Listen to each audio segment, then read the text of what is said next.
Words from the Risale I-Nur collection. Author Bediüzzaman Said Nursi.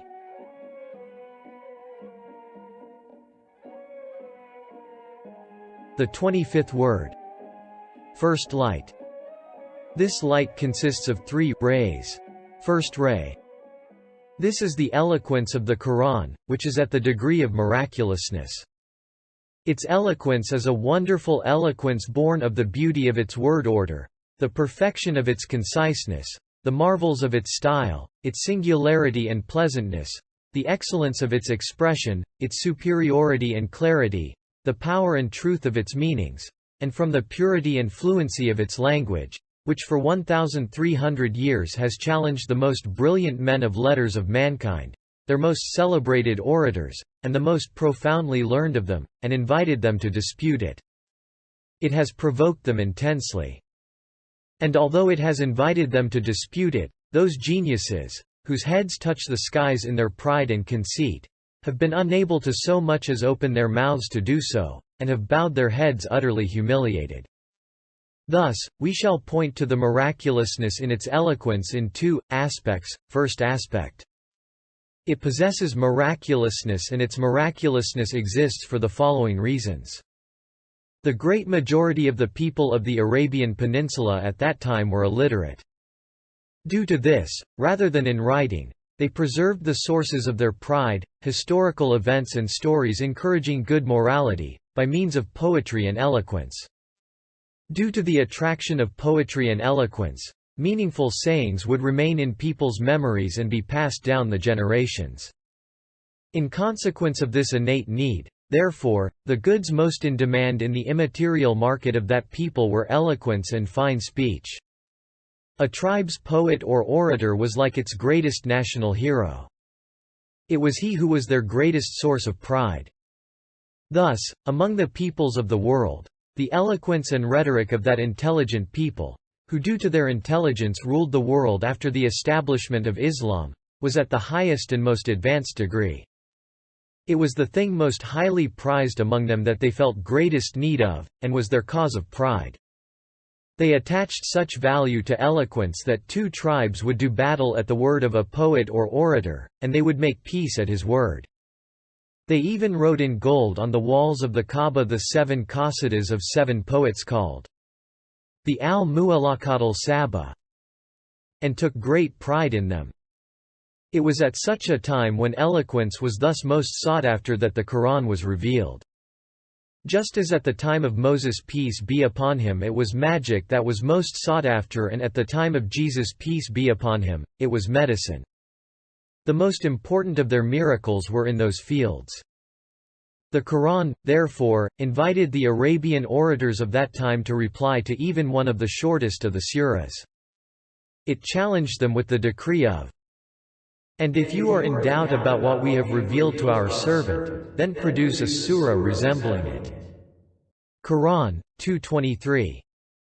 It also said, "If you do not believe, you shall be damned and shall go to hell." It provoked them intensely. It smashed their pride in fearsome manner. It was contemptuous of their arrogant minds. It condemned them firstly to eternal extinction and then to eternal extinction in hell, as well as to worldly extinction.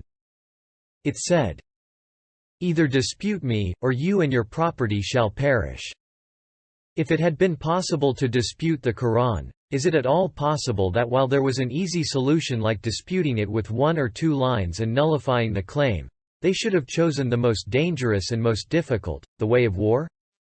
Yes, is it at all possible that that clever people, that politically minded nation, who at one time were to govern the world through politics, should have abandoned the shortest, easiest, and most light way, and chosen the most dangerous, which was going to cast their lives and all their property into peril? For if their literary figures had been able to dispute it with a few words, the Qur'an would have given up its claim, and they would have been saved from material and moral disaster. Whereas they chose a perilous, lengthy road like war. That means it was not possible to dispute in by word, it was impossible, so they were compelled to fight it with the sword. Furthermore, There are two compelling reasons for the Qur'an being imitated. The first is its enemies' ambition to dispute it, the other, its friends' pleasure at imitating it. Impelled by these, millions of books in Arabic have been written, but not one of them resembles the Qur'an. Whether learned or ignorant, whoever looks at it and at them is bound to say, "The Qur'an does not resemble these." Not one of them has been able to imitate it. The Qur'an is therefore either inferior to all of them, and according to the consensus of friend and foe alike, this is completely non-valid and impossible, or the Qur'an is superior to all of them. If you say, "How do you know that no one has tried to dispute it, and that no one has had sufficient confidence to challenge it, and that no one's help for anyone else was of any avail?" The answer: if it had been possible to dispute it, most certainly it would have been attempted.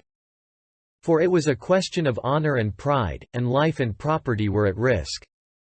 If it had been attempted, numerous people would have supported such an attempt. For those who obstinately oppose the truth have always been many.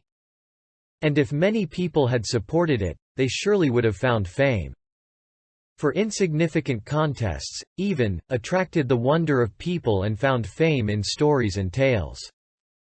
So an extraordinary contest and event such as that would never have remained secret.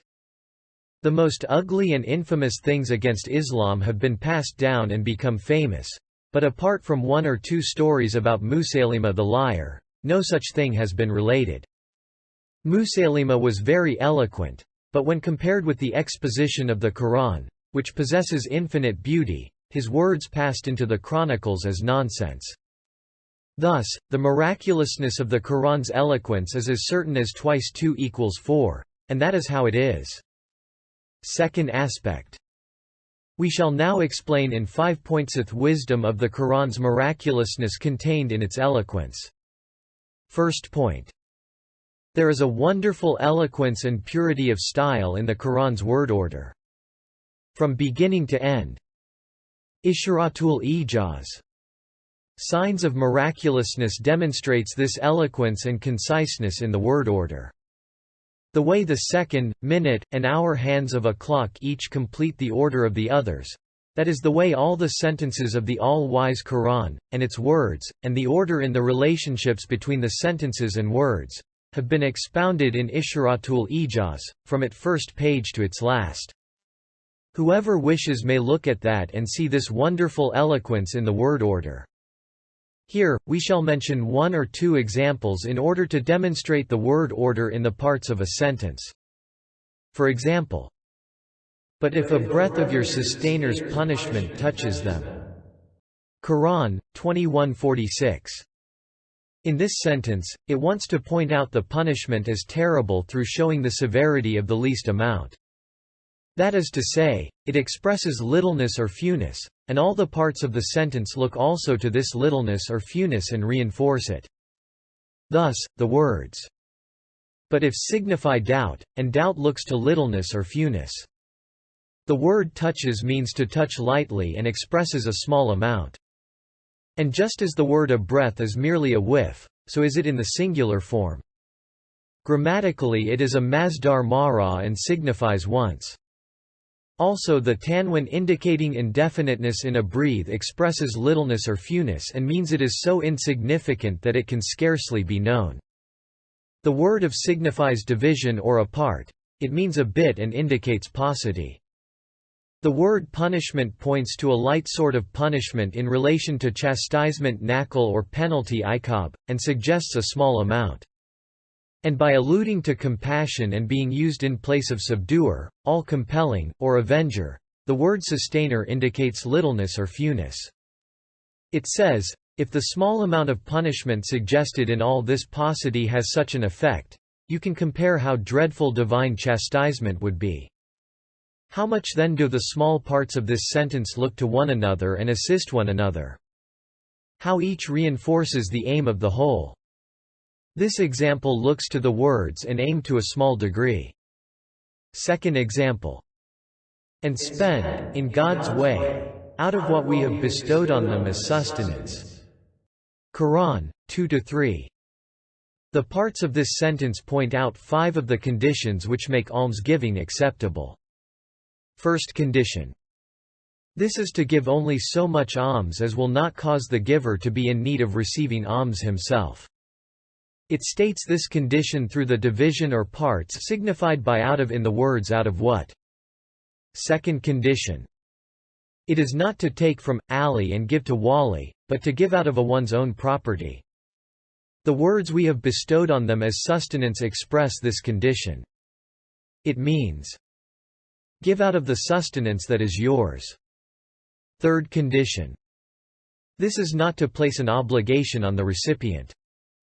The word we have bestowed on them as sustenance states this condition. That is to say, I give you the sustenance. When you give some of my property to one of my servants, you cannot place them under an obligation. Fourth condition. You should give it to a person who will spend it on his livelihood, for alms given to those who will squander it idly is not acceptable. The word spend points to this condition. Fifth condition. This is to give in God's name. The words we bestow on them as sustenance states this. That is to say, the property is mine, you should give it in my name. These conditions may be extended. That is, the form almsgiving should take, with what goods? It may be given as learning and knowledge. It may be given as words, or as acts, or as advice. The word what and out of what indicates these various sorts through its generality. Furthermore, it indicates this with the sentence itself, because it is absolute and expresses generality. Thus, with the 5 conditions in this short sentence describing almsgiving, it opens up a broad field before the mind, granting it to it through the sentence as a whole. Thus, in the sentence as a whole, the word order has many aspects. Similarly, the word order between words encompasses a broad sphere and has many aspects. And between phrases. For example, say, He is God, the One. Qur'an, 112, 1. Contains 6 sentences. 3 of them are positive and 3 negative. It proves 6 degrees of divine unity and at the same time refutes 6 ways of associating partners with God. Each sentence is both the proof of the other sentences and the result. For each sentence has 2 meanings. Through one meaning it is the result, and through the other the proof. That is to say, within Surah al-Ikhlas are 30 surahs composed of proofs that demonstrate each another to be as well ordered as the surah itself. For example, say, He is God, because He is one, because He is the eternally besought, because He begets not, because He is not begotten, because there is none that is equal to Him. And there is none that is equal to Him, because He is not begotten, because He begets not, because He is eternally besought, because He is one, because He is God. And He is God, so He is one, so He is the eternally besought, so He begets not, so He is not begotten, so there is none that is equal to Him. You can continue in the same way. A further example. Aleph, Lam, Mim. This is the book about which there is no doubt, a guidance for those who fear God. Qur'an, 2:1. Each of these 4 phrases has 2 meanings. With one meaning each is a proof of the other phrases, with the other, it is their result. From the 16 threads of their relationships, a miraculous word order embroidery is wrought. It is described thus in Isharatul Asia as. Also, as is explained in the 13th word, it is as though all the Qur'an's verses have eyes that see most of the other verses and faces that look to them, so that each extends to the others the immaterial threads of relationship. Each weaves a miraculous embroidery. From beginning to end Isharatul Ijaz expounds this beauty and eloquence of the word order. Second point. This is the wonderful eloquence in its meaning. Consider this example, which is explained in the 13th word. For example, if you want to understand the eloquence of the verse, all that is in the heavens and on the earth extols and glorifies God. For he is the tremendous, the wise. Qur'an 57-1, 59-1, 61-1. Imagine yourself in the age of ignorance in the deserts of barbarism before the light of the Qur'an. Then, at a time everything is swathed in the darkness of ignorance and heedlessness and enveloped in the lifeless veils of nature, you hear verses from the heavenly tongue of the Qur'an like, "All that is in the heavens and on the earth extols and glorifies God," or, "The heavens and the earth and all within them extol and glorify Him." Qur'an 1744. Now look. See how the dead or sleeping creatures in the world are raised to life in the minds of listeners at the sound of extols and glorifies Him. How they become conscious, and rise up and recite God's names.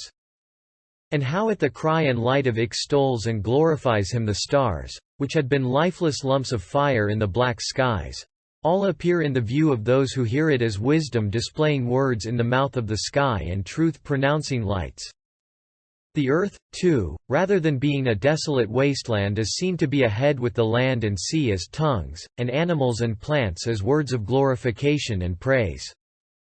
Now consider this example, which is proved in the 15th word. Listen to these verses. What do they say? O you company of jinn and men! If you can pass beyond the regions of the heavens and the earth, pass beyond them. But you will not be able to pass beyond them save with authority, given by God. Which then, of the blessings of your sustainer do you deny? A flash of fire and smoke will be sent on you, and no succor shall you have. Which then of the blessings of your sustainer do you deny? Qur'an 55-33, 6. And we have adorned the skies nearest the earth with lamps, and made them missiles to drive away the evil ones. Qur'an 67-5. These verses say, O men and jinn, arrogant and refractory in your impotence and baseness, and rebellious and obstinate in your weakness and poverty. If you disobey my commands and you have the power to do so, pass beyond the boundaries of my dominions. How can you dare to oppose the commands of a monarch whose commands the stars, moons, and suns obey as though they were soldiers under orders? In your rebelliousness you oppose an all-wise and glorious one who has obedient soldiers which are thus awesome. Suppose your Satans were to resist, his soldiers could rain down stones on them like cannonballs. In your godlessness you revolt in the lands of a sovereign so glorious that among his forces are some which, it is not insignificant powerless creatures like you. But supposing the impossible, you were infidel enemies the size of mountains or the globe. They could hurl down stars and flaming missiles on you of that magnitude and rout you. You infringe a law which binds beings such as those. If it was necessary, they could hurl the globe of the earth in your face and rain down stars and heavenly bodies on you as though they were missiles, with God's permission. You can compare with these the power, eloquence, and elevated manner of expression of other verses and their meanings. Third point. This is the wonderful uniqueness of its style. Indeed, the Qur'an style is both strange, and original, and wonderful, and convincing. It has imitated nothing and no one. And no one has been able to imitate it. Its style has always preserved the freshness, youth, and singularity it possessed when it was first revealed and continues to preserve it. For instance, the unique style of the cipher like muqatta'a, the disjointed letters, like Elif, Lam, Mim, Elif, Lam, Ra, Ta, Ha, Ya, Sin, Ha, Mim, Ain, Sin, Kaf, at the beginning of some of the surahs. We have described 5 or 6 of the flashes of miraculousness they comprise in Isharatul Ijaz. For example, these letters at the start of certain surahs have taken half of each category of the many well-known categories of letters, like the emphatic letters Kef, Kaf, Ta, Elif, Jim, Dal, Te, Be, the sibilants, the stressed letters, the soft letters, the labiolinguals, and tremolo qalqala letters Kaf, Ta, Dal, Jim, Be. Taking more than half from the light letters and less than half from the heavy letters, neither of which are divisible, it has halved every category. Although the human mind would be capable of it, having all those categories overlapping one within the other, hesitant among 200 possibilities, in the only way possible, which was hidden to the human mind and unknown to it, and organizing all the letters on that way, over that broad distance, was not the work of the human mind. And chance could not have interfered in it. Thus, in addition to these letters at the beginning of the suras, divine ciphers, displaying 5 or 6 similar flashes of miraculousness, scholars versed in the mysteries of the science of letters and the authorities from among the saints deduced many secrets from these disjointed letters. They discovered such truths that they declared that on their own these letters form a brilliant miracle. Since we are not party to their secrets and also we cannot provide proofs clear to everyone, we cannot open that door.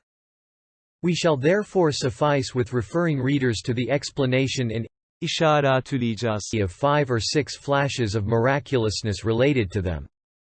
Now we shall point out the Quranic styles with regard to surah, aim, verse, phrase, and word. For example, if the surah about what are they disputing is studied carefully, it shows the events of the hereafter, the resurrection of the dead, and paradise and hell in a style so unique and wonderful that it proves the divine acts and dominical works in this world as though looking at each of those events of the next world, and convinces the heart. To expound the style of this surah fully would be lengthy, so we shall merely indicate 1 or 2 points, as follows. At the start of the surah, to prove the resurrection, it says, "We have made the earth a beautifully decked-out cradle for you, and the mountains masts and poles full of treasure for your house and your lives. We have made you as couples, loving and close to one another. We have made the night a coverlet for your sleep of comfort, the daytime the arena in which you earn your livelihood, the sun a light-giving, heat-supplying lamp, and from the clouds we pour down water as though they were a spring producing the water of life. And we create easily and quickly from the simple water the various flower-bearing and fruit-bearing things which bear all your sustenance. Since this is so, the day of resurrection, the day when good and evil shall be separated out, awaits you. It is not difficult for us to bring about that day." In a veiled way it points to proofs that after this at the resurrection, the mountains will be scattered, the skies shattered, hell readied, and the people of paradise given gardens and orchards. It says in effect, "Since he does these things related to the mountains and the earth before your very eyes, he shall do things resembling these in the hereafter." That is to say, the mountain at the beginning of the surah looks to the state of the mountains at the resurrection, and the garden to the gardens and paradises in the hereafter. You may compare other points to this and see what a beautiful and elevated style it has. And, for example, say, "O God, holder of all power, you grant dominion to whomever you wish and you remove dominion from whomever you wish. You exalt whomever you wish and you bring low whomever you wish. In your hand is all good. Indeed, you are powerful over all things. You enter the night into the day and enter the day into the night, and you bring forth the living from the dead and bring forth the dead from the living, and you grant sustenance to whomever you wish without measure." Qur'an 3:26-7. These verses describe the divine acts in humankind, and the divine manifestations in the alternations of night and day, and the dominical acts of disposal in the seasons of the year, and the dominical deeds in life and death on the face of the earth and in the resurrections in this world in a style so elevated that it captivates the minds of the attentive. Since its brilliant, elevated, and wide-reaching style is clearly understood with little study, we shall not open that treasury for now. And for example, "When the sky is rent asunder, heeding the command of its sustainer as in truth it must, and when the earth is leveled, and casts out what is within it and becomes empty, and it heeds the command of its sustainer as in truth it must." Qur'an 84:1-5. This explains in a truly elevated style the degree of submission and obedience to Almighty God's command of the skies and the earth. It is like this. Just as a commander-in-chief opens 2 offices to accommodate the matters necessary for fighting, like one for strategy and one for the enrollment of soldiers, and when those matters are accomplished and the fighting is over, he addresses himself to the 2 offices in order to convert them into something else for some other business. They both say, either through the tongues of those employed in them or through their own tongues, "O chief, give us a short respite so that we can clean up the bits and pieces of the former business and throw them out, then you may honor us with your presence. There, we have thrown them out, we await your command. Order what you wish. We hear and obey. Everything you do is true, good, and beneficial." In the same way, the heavens and the earth were opened as 2 arenas of obligation, trial, and examination. After the allotted period is finished, they will put aside the things pertaining to the arena of trial and say, "O our sustainer! The command is yours, employ us now in whatever you wish. Our right is only to obey you. Everything you do is right." Consider carefully the majestic style of those sentences. And for example, "Then the word went forth. O earth, swallow up your water. And O sky, withhold your rain. And the water abated and the matter was ended. The ark rested on Mount Judy, and the word went forth. Away with all those who do wrong." Qur'an, 11:44. In order to point to a mere drop from the sea of eloquence of this verse, we shall show one aspect of its style in the mirror of a comparison. On the victory being won in a great war, the commander says, "Cease fire." To one firing army and "Halt." To another, assaulting, army. He issues the command, and at that moment the firing ceases and the assault is halted. He says, "It is finished, we have beaten them. Our flag is planted at the top of the high citadel at the enemy's center. Those mannerless tyrants have met with their reward and been cast down to the lowest of the low." In just the same way, the peerless sovereign issued the command to the heavens and the earth to annihilate the people of Noah. When they had carried out their duty, he decreed, "Drink up your water, O earth. Cease from your work, O skies. It is finished. Now the waters are receding." The ark, which is a divine official performing its duty as a tent, is settled on the top of the mountain. The wrongdoers have received retribution. See the elevated nature of this style. It is saying, "The heavens and earth obey the command like 2 highly disciplined soldiers." It is thus alluding to the fact that the universe becomes angry at Mont's rebellion. The heavens and the earth become incensed. And with this allusion it is saying, one whose commands the skies and the earth obey like 2 disciplined soldiers may not be rebelled against, restraining man in awesome fashion. Thus, it describes a universal event like the flood with all its consequences and truths in a few sentences in a concise, miraculous, beautiful, and succinct manner. You can compare this droplet from the ocean with other drops. Now consider the style displayed by the window of the words. For example, consider the words like an old date stock, withered and curved in. And the moon we have determined mansions for till it returns like an old date stock, withered and curved. Quran 36-39. See what a subtle style it displays. It is like this. One of the moon's mansions is in the Pleiades.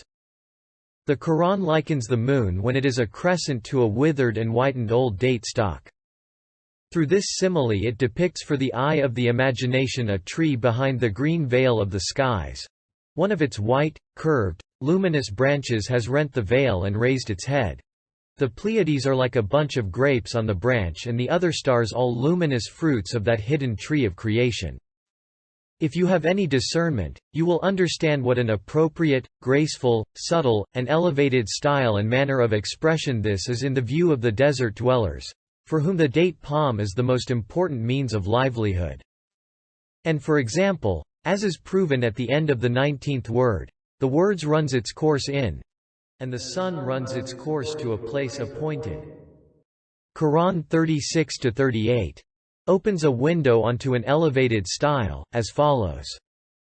With the words runs its course, that is, the sun revolves, it puts in mind the Maker's tremendousness by recalling the orderly disposals of divine power in the alternations of winter and summer and day and night, and directs one's gaze to the missives of the eternally besought one inscribed by the pen of power on the pages of the seasons. It proclaims the wisdom of the all-glorious Creator. And with the word lamp in, and set the sun as a lamp. Quran 71-16. It opens a window onto the style like this. It makes one understand the Maker's majesty and Creator's bounty by recalling that the world is a palace and the things within it are adornments, food, and necessities prepared for man and living creatures, and that the sun is a candle, demonstrating that the sun is an evidence of God's unity, and that the idolater's greatest, most brilliant object of worship is merely a subjugated lamp, an inanimate creature. That is to say, the word lamp calls to mind the Creator's mercy within the grandeur of his dominicality.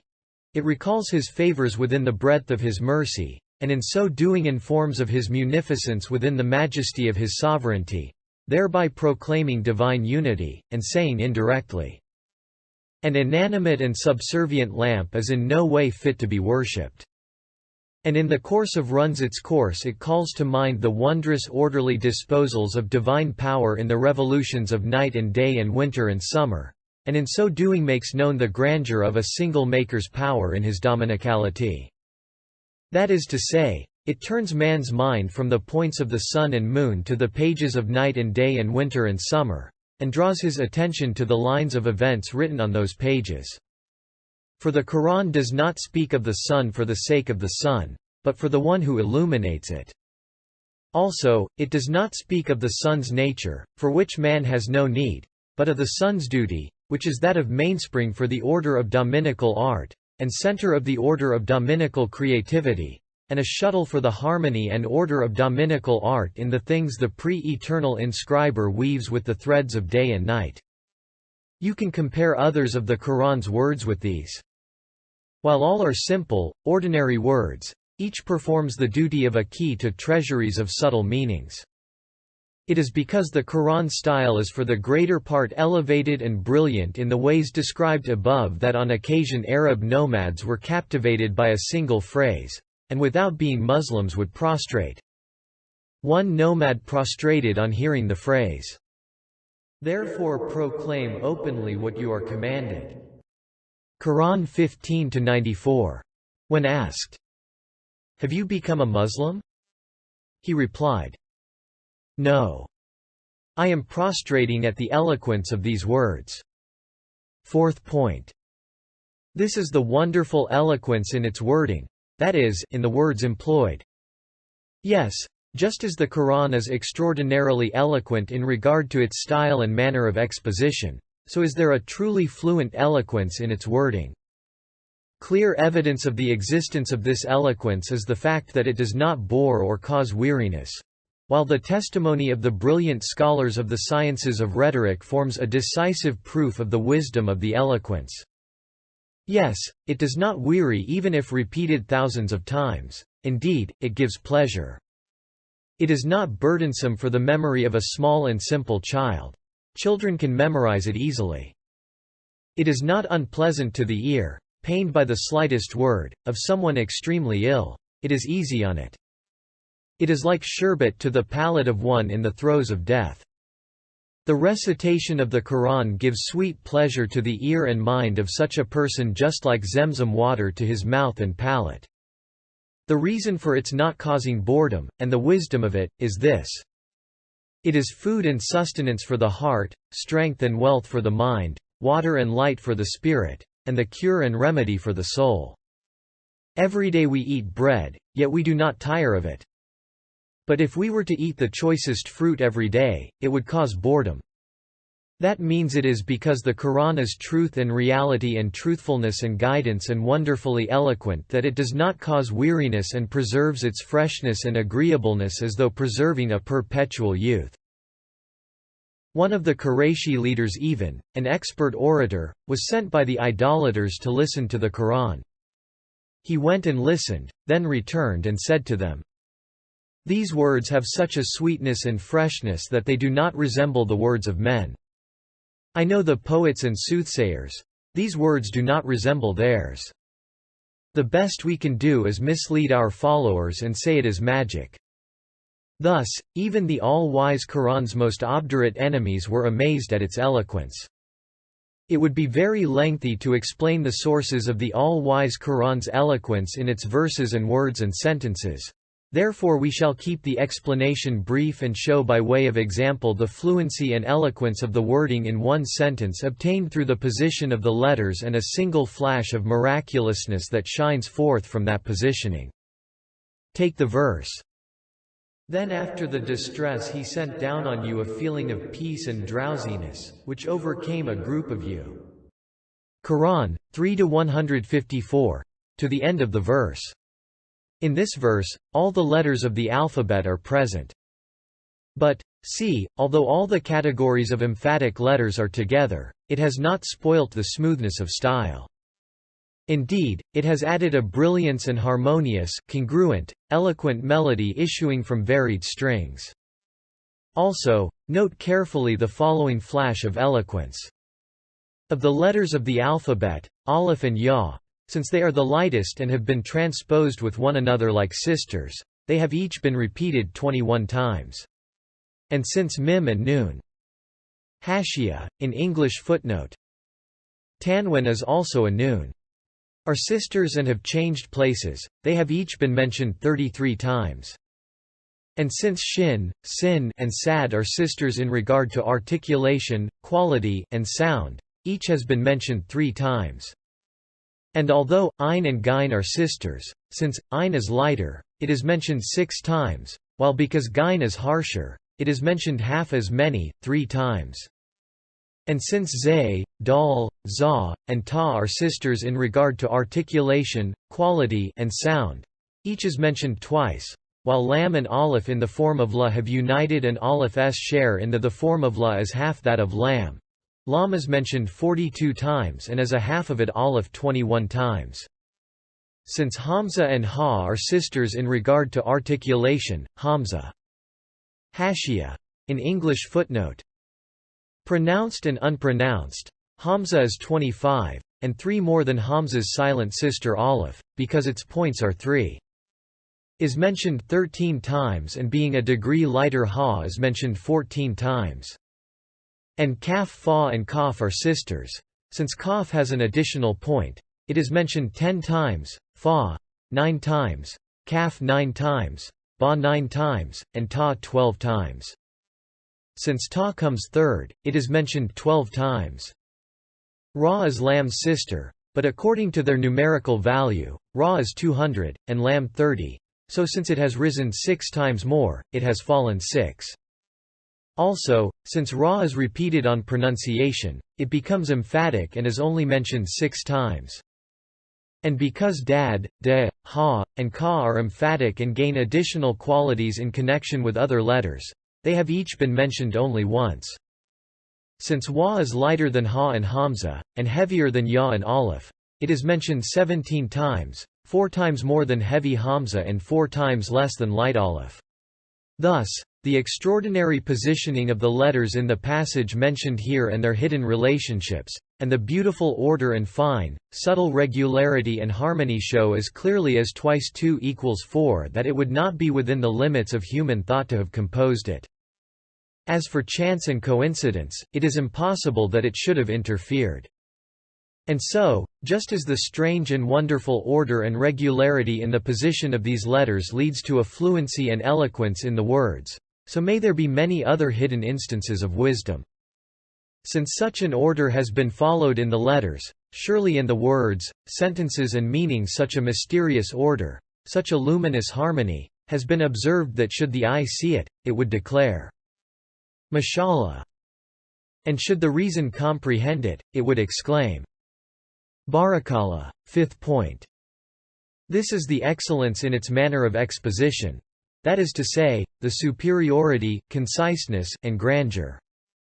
Just as there is eloquence in the word order, the wording, and the meaning, and a uniqueness in its style, so in its manner of exposition is there a superiority and excellence. Indeed, all the categories and levels of speech and address, like encouragement and deterring, praise and censure, demonstration and guidance, explanation and silencing in argument, are at the highest degree in the Qur'an's exposition. Of the innumerable examples of its manner of exposition. Hashia. An English footnote. The style here has slipped into the close of this surah's meaning. In the category of encouragement and urging is that in surah has there not been over man a long period of time when he was nothing, not even mentioned? Qur'an, 76-1. This is as sweet as the water of Kawthar and flows with the fluency of the spring of Salsabil, it is as fine as the raiment of the Huris. Of the numerous examples of the category of deterring and threatening is the start of surah has the story reached you the overwhelming event? Qur'an, 88-1. Here the Qur'an's exposition has an effect like lead boiling in the ears of the people of misguidance, and fire burning in their brains, and zakum scalding their palates, and hell assaulting their faces, and like a bitter thorny tree in their stomachs. An official like hell charged by someone with inflicting torment and torture in order to demonstrate his threats, and its splitting apart with seething rage, and its saying, well nigh bursting with fury. Qur'an, 67-8. Certainly show how awesomely dreadful that person's threats are. Of the thousands of examples in the category of praise, the Qur'an's manner of exposition in the 5 surahs starting Alhamdulillah is brilliant like the sun. Hashia. In English footnote. In these phrases is an allusion to the matters discussed in these surahs. Adorned like the stars, majestic like the heavens and the earth, lovable like the angels, compassionate like tenderness towards young in this world, and beautiful like paradise in the hereafter. Of the thousands of examples in the category of censure and restraint, in the verse, "Would any among you like to eat the flesh of his dead brother?" Qur'an, 49-12. It censures 6 times. It restrains from backbiting forcibly 6 times over. It is like this. As is known, the hemza at the beginning of the verse is interrogative. This seeps through all the words of the verse like water. Thus, with the first hemza it asks, "Have you no reason, the seat of question and answer, that you do not understand how ugly it is?" With the second, it asks with the word like, "Is your heart, the seat of love and hate, so corrupted that it loves the most despicable thing?" With the third, it asks with the words "one of you. What has happened to your social life and civilization, which receives its vitality from the community, that it finds acceptable an act which thus poisons your life?" With the fourth, it asks with the words "to eat the flesh. What has happened to your humanity that you tear apart your friend like a savage beast?" With the fifth, it asks with the words "your brother. Have you no compassion and fellow feeling that you unjustly tear with your teeth at the character of the one injured, your brother in so many respects? Have you no reason that you bite at your own limbs like a madman?"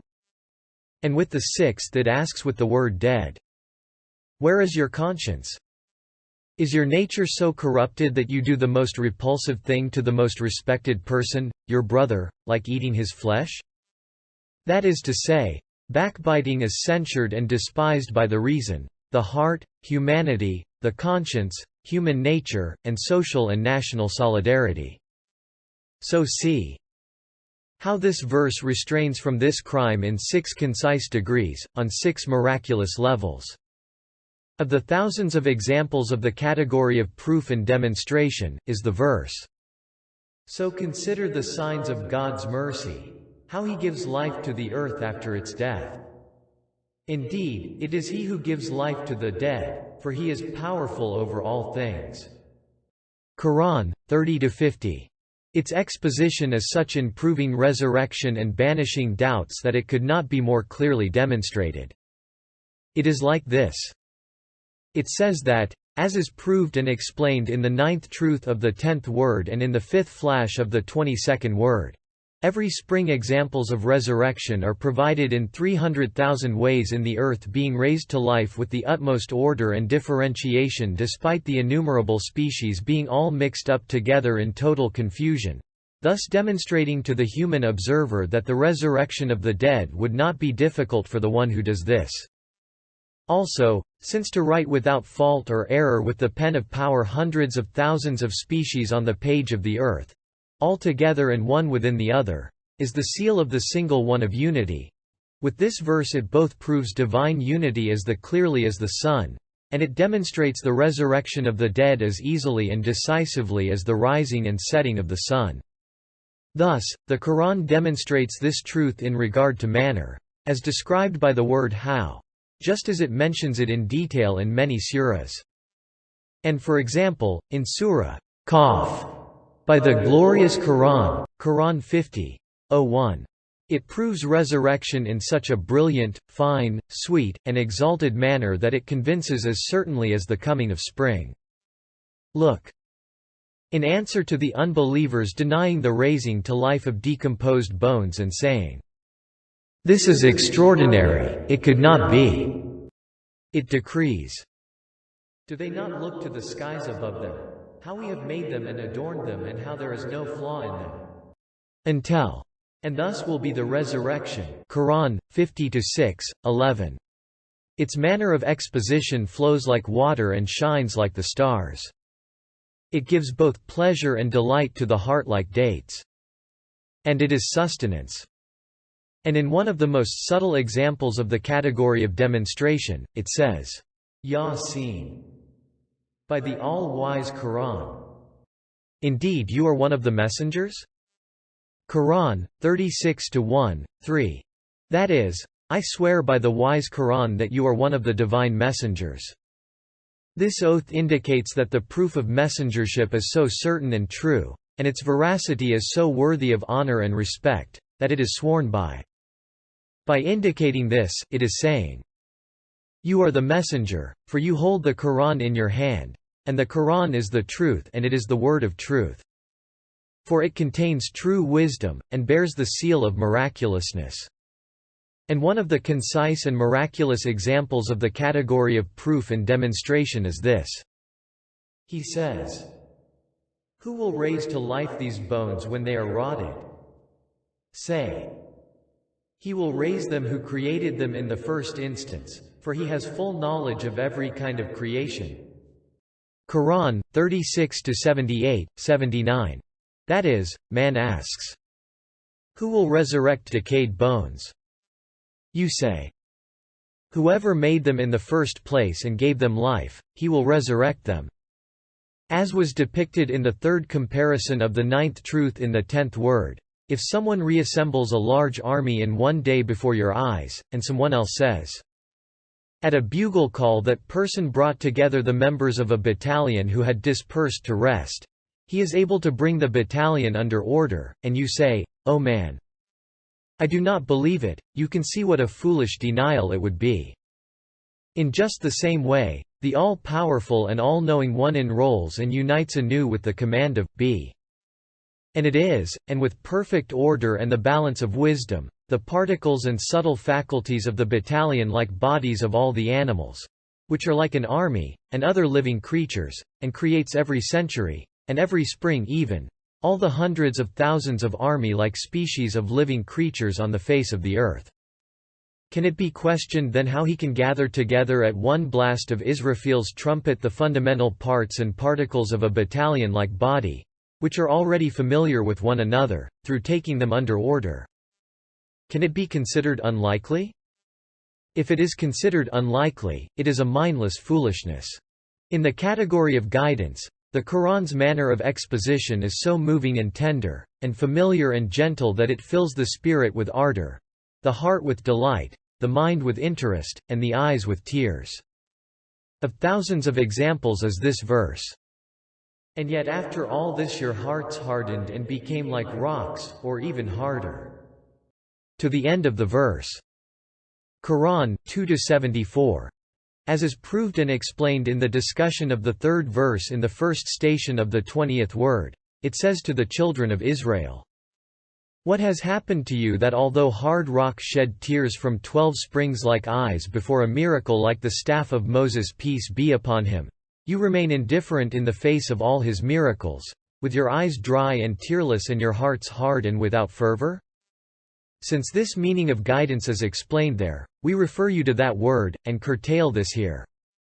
Of thousands of examples in the category of making understood and silencing an argument, consider only the following two.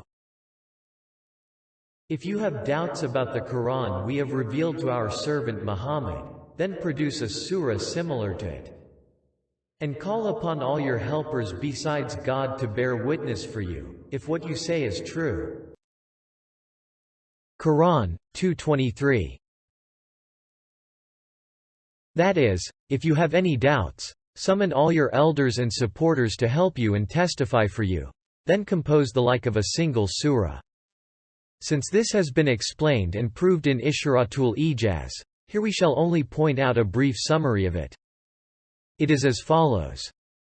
The Qur'an of miraculous exposition says, O men and jinn! If you have any doubts that the Qur'an is the word of God and imagine it to be man's word, then come on, here it is, let's see. You bring a book like this Qur'an from someone unlettered, who does not know how to read and write like the one you call Muhammad the trustworthy, and get him to compose it. If you cannot do this, then he need not be untaught, let him be a famous man of letters and learned. And if you are not able to do this, all right, not on his own, take all the finest works of all your orators and men of eloquence, and indeed of all the literary geniuses of the past and all those of the future, and the assistance of all your gods. Work with all your strength, compose the like of this Qur'an.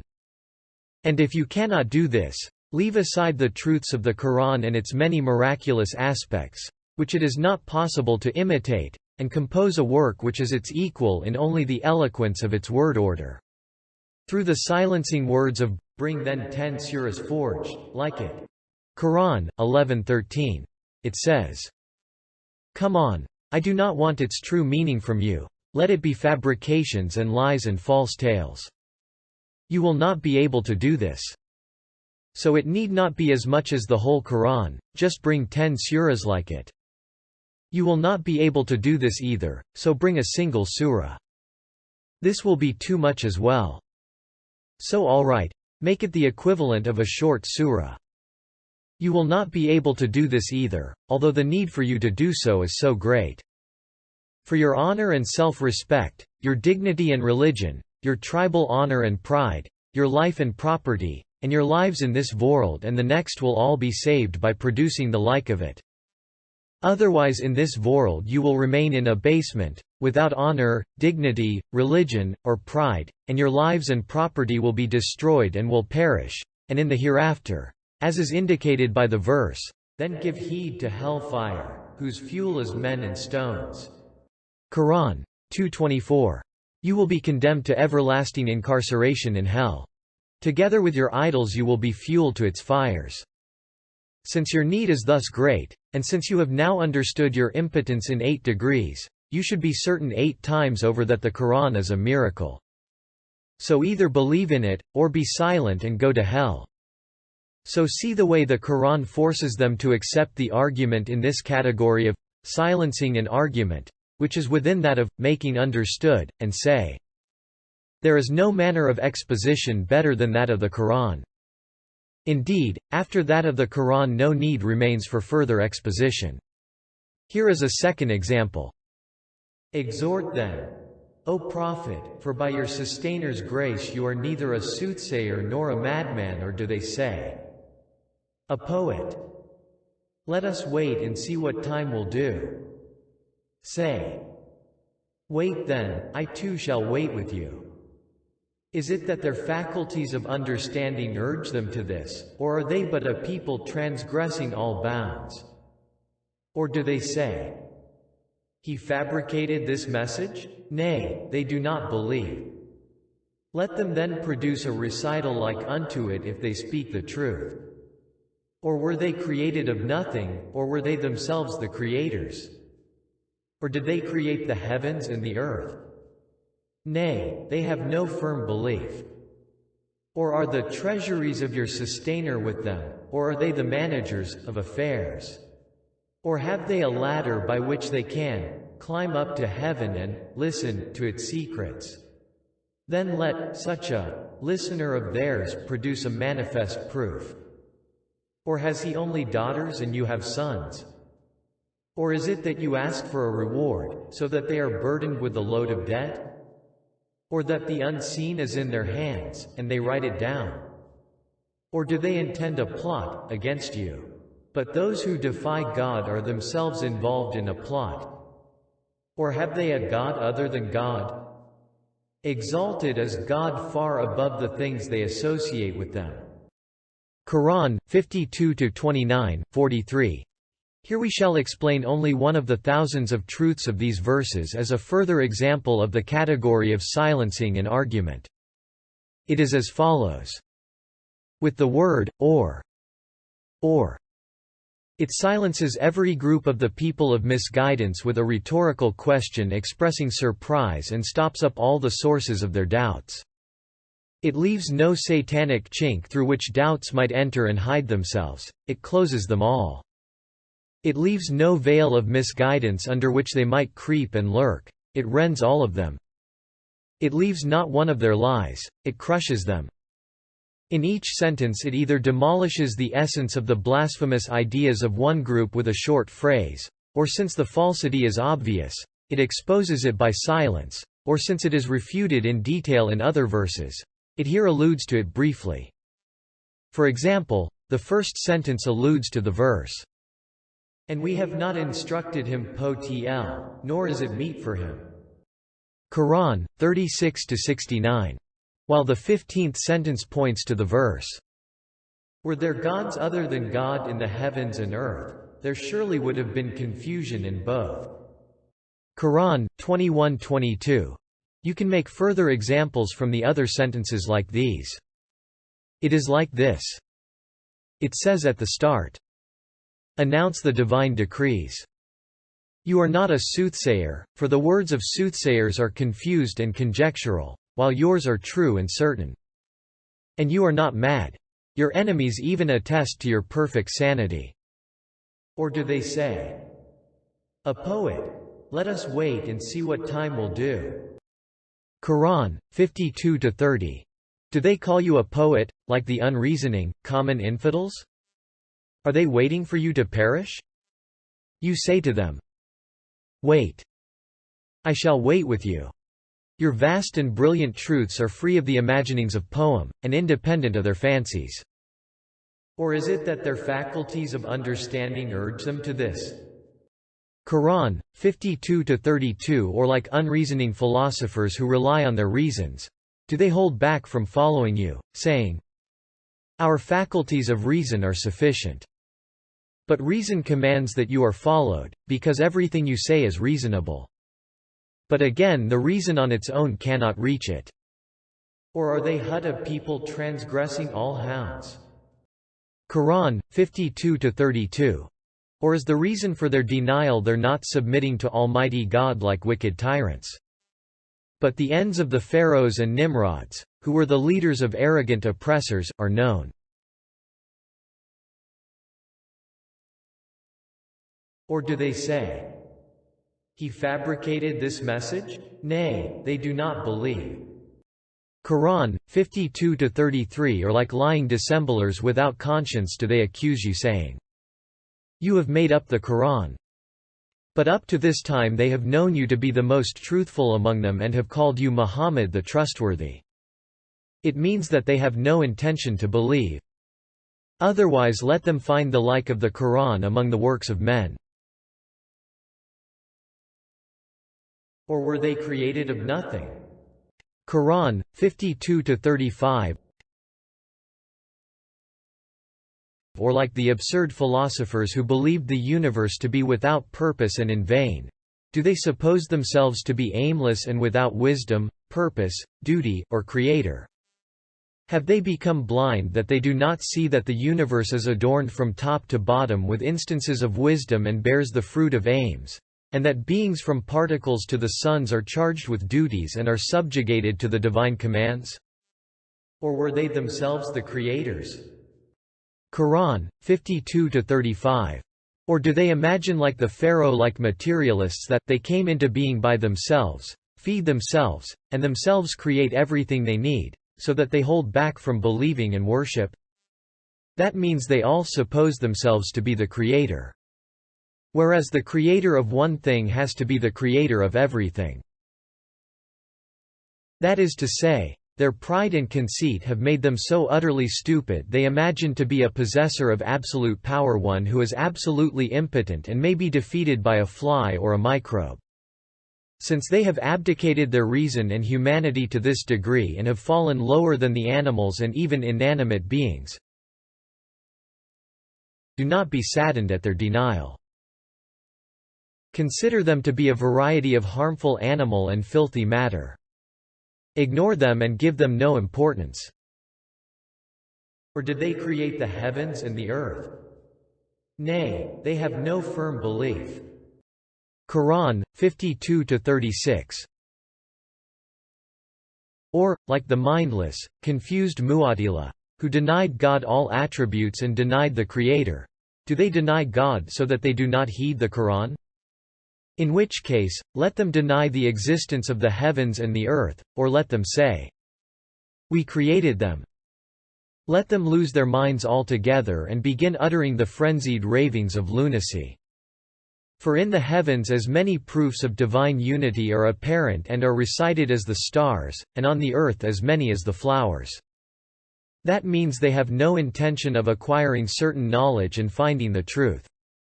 Otherwise how do they suppose to be without inscriber the book of the universe, in one word of which is written a whole book, although they know that a letter cannot exist without the one who wrote it? Or are the treasuries of your sustainer with them? Qur'an, 52–37. Or, like one group of misguided philosophers who denied Almighty God the power of choice, or like the Brahmins, do they deny the source of prophethood so that they do not believe in you? In which case, let them deny all the traces of wisdom and purpose, all the order and fruits which are apparent in all beings and demonstrate will and choice. Let them deny all the works of mercy and grace, and all the miracles of all the prophets. Or let them say, "All the treasuries of the bounties given to creatures are with us and under our control." Let them prove they are not fit to be addressed. Do not be grieved at their denial, say, "God's unreasoning animals are many." Or are they the managers of affairs? Qur'an, 52–37. Or, like the arrogant Mu'tazilites, who made the reason dominant, do they imagine themselves to be rivals to and inspectors of the Creator's works, and want to hold the all-glorious Creator responsible? Beware, do not lose heart. Nothing can come of the denials of self-centered people like that. You do not be deceived either. Or have they a ladder by which they can climb up to heaven and listen to its secrets? Then let such a listener of theirs produce a manifest proof. Qur'an, 52–38. Or, like the spiritualists and phony soothsayers, do they follow Satan and the jinn and suppose they have found another way to the world of the unseen? In which case, have they a ladder by which to ascend to the heavens which are closed to the Satans? Do they imagine that they can give the lie to your news from the heavens? The denials of such charlatans are worth nothing. Or has he only daughters and you have sons? Qur'an, 52–39. Or, like the polytheist philosophers who ascribed partners to God under the name of the 10 intellects and the masters of the species, and the Sabaeans, who attributed a sort of godhead to the stars and the angels, do they ascribe offspring to Almighty God? Like the heretics and misguided, do they ascribe a son to him, which is contrary to the necessary existence, unity, eternity, and absolute self-sufficiency of the single and eternally besought one? Do they ascribe femininity to that offspring, which is opposed to the angels' worship, purity, and kind?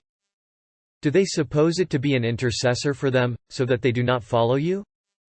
Generation is the means of multiplying, mutual assistance, perpetuation, and life for creatures like man, who is contingent, transitory, and in need of perpetuating the species, is corporeal and divisible, capable of multiplying, impotent and needy for an heir to help him. So to ascribe offspring, and a sort of offspring that those impotent, contingent, wretched men did not themselves like and could not equate with their arrogant pride, that is, female offspring, to the all-glorious One, whose existence is necessary and perpetual, who endures from pre-eternity to post-eternity, whose essence is utterly remote from and exalted above corporality, whose being is free of and exempt from division and multiplication, and whose power is far above and beyond all impotence, is indeed such a delirium, such a lunatic raving that the lies and denials of those wretches who subscribe to such an idea are worth nothing. You must not be deceived. The scatter-brained nonsense, the delirious ravings of every crazy lunatic, should not be heeded. Or is it that you ask for a reward, so that they are burdened with a load of debt? Qur'an 52-40. Or, like the rebellious, overweening worshippers of this world, who have made a habit of greed and miserliness, do they find what you propose burdensome, so that they flee from you? Do they not know that you seek your wage and recompense from God alone? Is it a burden to give to their own poor 1/40th of the property given to them by God Almighty, or a part of it, and as a consequence both receive plenty, and be saved from the envy and curses of the poor? Do they consider the command to give zakat burdensome and therefore hold back from Islam? Their denials have no importance, and what they deserve is a slap, not an answer.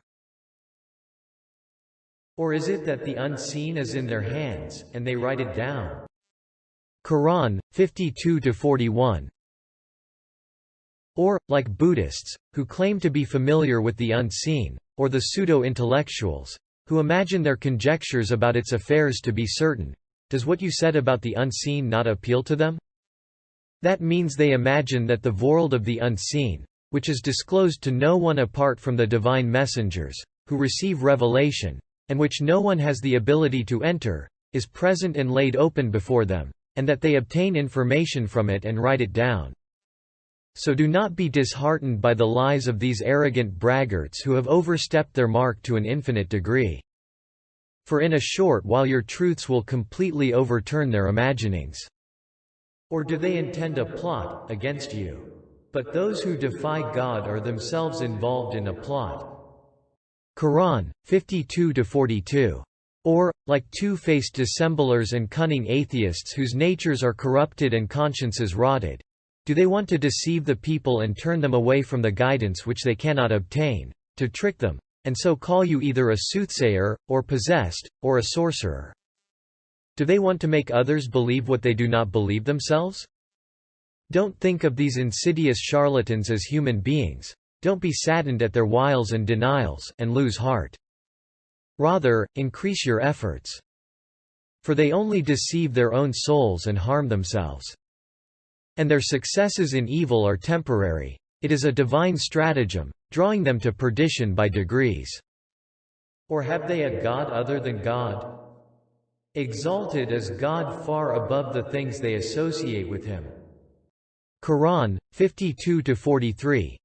Or, like the Magians, who imagined two separate gods called the Creator of Good and the Creator of Evil, or like the idolaters and worshippers of causes, who attribute a sort of godhead to different causes and imagine each of them to be a source of support for them. Do they rely on other gods and contest you? Do they consider themselves free of any need of you? That means they have become blind and do not see the perfect order and flawless harmony throughout the universe, which is as clear as day. For in accordance with the decree, were there gods other than God in the heavens and the earth, there surely would have been confusion in both. Qur'an 21-22. If there are two headmen in a village, or two governors in a town, or two kings in a council, order is turned upside down and harmony spoilt. But from a fly's wing to the lamps in the heavens, such a fine order has been observed that it leaves not so much space as a fly's wing for partners to be associated with God. Since the above act in a manner so opposed to reason, wisdom, feeling, and what is obvious, don't let their lies put you off proclaiming the message. Thus, of the hundreds of jewels of these verses, which constitute a series of truths. We have briefly explained only a single jewel of the Quran's manner of exposition in the category of giving to understand, and silencing an argument. If I had had the power and shown a few more jewels, you too would have said, "These verses are a miracle just on their own." But the Quran's manner of exposition in making understood an instruction is so wonderful, subtle, and fluent that the most simple ordinary person easily comprehends a most profound truth from the way it explains it. Yes, the Quran of miraculous exposition simply and clearly teaches most abstruse truths in a way that caresses the view of people in general, and neither hurts their feelings, nor irritates their minds, nor tires them. Just as when speaking with a child, childish words are used, in the same way the Quranic styles come down to the level of those it addresses, called in the terminology of the scholars of theology, divine condescension to the mind of man. It addresses them in that way. Through comparisons in the form of allegories, it makes an illiterate common person understand abstruse divine truths and dominical mysteries which the minds of the most learned philosophers cannot rise to. For example, by means of a comparison, the verse, "The most merciful one on the throne established," Quran 20:05, depicts divine dominicality as a kingdom, and the degree of that dominicality as that of a king seated on the throne of his sovereignty and exercising his rule.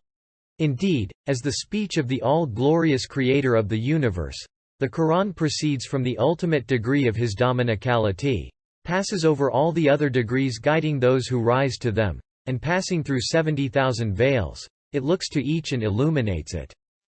It scatters its radiance and spreads its light to the thousands of levels of those it addresses, the understanding and intelligence of whom are all different. Although it has lived through ages and centuries whose capacities are all different, and has broadcast its meaning to this great extent, it has not lost an iota of its perfect youth and juvenility, and retaining its total freshness and delicacy, it teaches every ordinary person in a most easy, skillful, and comprehensible manner. Whatever aspect of a wonder-displaying book which thus teaches, convinces, and satisfies with the same lesson, the same words, numerous levels of people whose understanding and degrees are all different, whatever aspect of such a book is studied, a flash of miraculousness will surely appear. In short, just as when some words of the Quran like, "All praise and thanks be to God," are recited, they fill a cave, which is the ear of a mountain, in the same way that they fill the tiny ears of a fly, so too the Quran's meanings satisfy ears like mountains in the same way that with the same words they teach and satisfy tiny simple minds, like a fly. For the Quran calls to belief all the levels of men and jinn. It teaches the sciences of belief to all. In which case, the most lowly of the common people kneels shoulder to shoulder with the most elevated of the elite, and together they listen to the Quran's teachings and benefit from them. That is to say, the Holy Quran is a heavenly repast at which the thousands of different levels of minds, intellects, hearts, and spirits find their nourishment.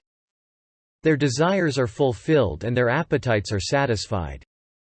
In fact, numerous of its doors remain closed and are left to those who will come in the future. If you want an example of this category, from beginning to end the Quran forms examples of it.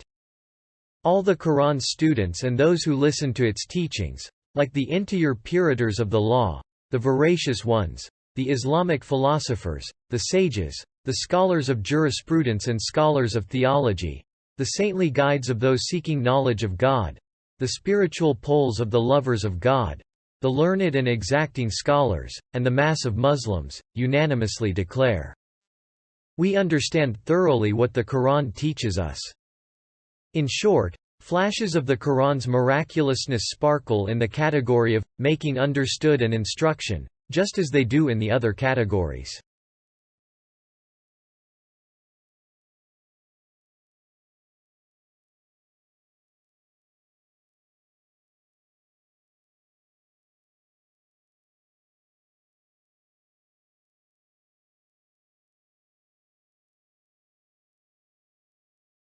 Second ray.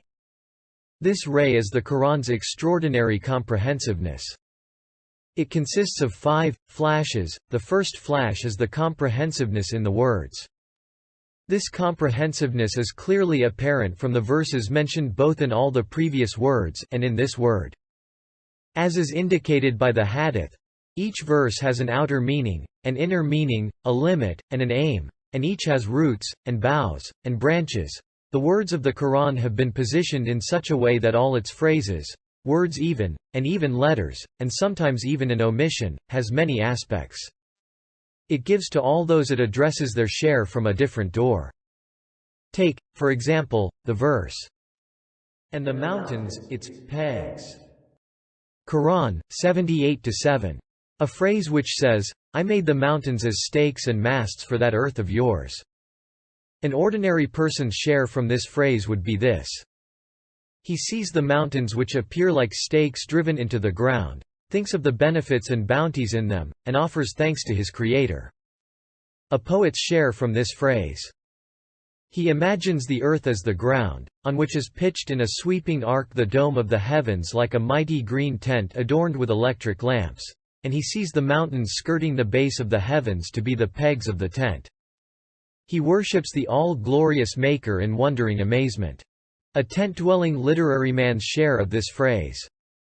He imagines the face of the earth to be a barren desert, and the mountain chains as the multifarious tents of nomads, as if the soil layer had been cast over high posts and the pointed tips of the posts had raised up the cloth of the soil, which he sees as the habitation of numerous different creatures looking one to the other. He prostrates in wonder before the glorious Creator, who placed and pitched so easily these august and mighty beings like tents on the face of the earth. The share of a geographer with a literary bent from this phrase. He thinks of the globe of the earth as a ship sailing the oceans of either the air or the ether, and the mountains as masts and posts driven into the ship to balance and stabilize it. He declares, "Glory be unto you! How sublime is your glory! Before the all-powerful One of perfection, who makes the mighty globe as an orderly ship, places us on it, and makes it voyage through the far reaches of the world." A sociologist and philosopher of human society's share of this phrase. His thoughts would go like this. The earth is a house, and the supporting post of the life of that house is animal life, while the supporting post of animal life are water, air, and earth, the conditions of life. And the supporting post of water, air, and earth are the mountains. For the mountains are the reservoirs for water, the combs for the air. They precipitate the noxious gases and purify it. They are the earth's preserver. They preserve it from being transformed into a swamp, and from the encroachment of the sea. They are also the treasuries for other necessities of human life. In utter reverence he offers praise and thanks to the Maker of glory and kindness, who made these great mountains as posts for the earth, the house of our life, in this way, and appointed them as the keepers of the treasuries of our livelihood. The share of a scholar of natural science from this phrase would be this. He would think of the earthquakes and tremors which occur as the result of upheavals and fusions in the heart of the earth being calmed with the upthrust of mountains. That the emergence of mountains is the cause of the Earth's stable rotation on its axis and in its orbit and its not deviating in its annual rotation as a result of the convulsions of earthquakes, and that the anger and wrath of the Earth is quieted through it breathing through the vents in the mountains. He would come to believe completely and would exclaim, "All wisdom is God's." Another example. The heavens and the earth were joined together before we clove them asunder. Qur'an 21:30. A scholar untainted by the study of philosophy would explain the words joined together like this. While the skies were shining and cloudless, and the earth dry and without life and incapable of giving birth, the skies were opened up with rain and the earth with vegetation, and all living beings were created through a sort of marriage and impregnation. To do this was the work of one so powerful and glorious that the face of the earth is merely a small garden of his, while the clouds veiling the face of the skies, sponges for watering it. The scholar understands this and prostrates before the tremendousness of his power. A searching philosopher would explain the same words in this way. While at the start of creation the heavens and earth were a formless mass, each consisting of matter like wet dough without benefit, offspring, or creatures. The all-wise Creator both rolled them out and expanded them into a beautiful, beneficial form, and made them the source of adorned and numerous creatures. The philosopher would stand in wonder before the breadth of his wisdom. A modern philosopher would explain the words thus. At first, our globe and the other planets which form the solar system were fused together in the form of an indifferentiated dough. Then the all-powerful and self-subsistent One rolled out the dough, and placed each of the planets in its position. Leaving the sun where it was and bringing the earth here, he spread earth over the globe of the earth and sprinkled it with rain from the skies, scattered light over it from the sun, and inhabited it, placing us on it. The philosopher would pull his head out of the swamp of nature and declare, "I believe in God, the One, the Unique." And another example, "And the sun runs its course to a place appointed." Qur'an 36-38. The Lamb, translated here as to, expresses also the meaning of in. Thus, ordinary believers see it as meaning to, and understand that the sun, which is a mobile lamp providing light and heat for them, will certainly conclude its journeying and reach its place of rest, then take on a form which will no longer be beneficial. And pondering over the great bounties the all-glorious Creator has attached to the sun, they declare, "Glory be to God! All praise and thanks be to God." A learned scholar would also show the lamb as meaning to, but he would think of it not only as a lamp, but also as a shuttle weaving the tapestries of the sustainer on the loom of spring and summer, as an ink pot whose ink is light for the letters of the eternally besought One written on the pages of night and day. And thinking of the order and regularity of the world, of which the apparent movement of the sun is a sign and to which it points, he would exclaim before his wisdom, "What wonders God has willed!" and declare before the all-wise Maker's art, "How great are his blessings!" and he would bow in prostration.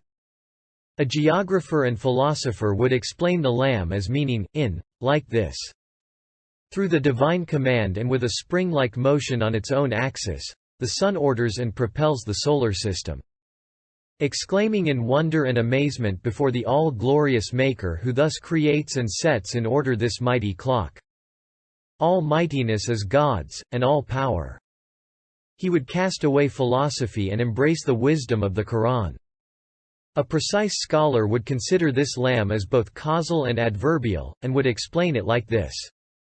Since the all-wise Maker has made apparent causes avail to his works, through a divine law of his called gravity, he has tied the planets to the sun like stones in a sling, and causes them to revolve with different but regular motions within the sphere of his wisdom, and he has made the sun spinning on its own axis an apparent cause giving rise to the gravity.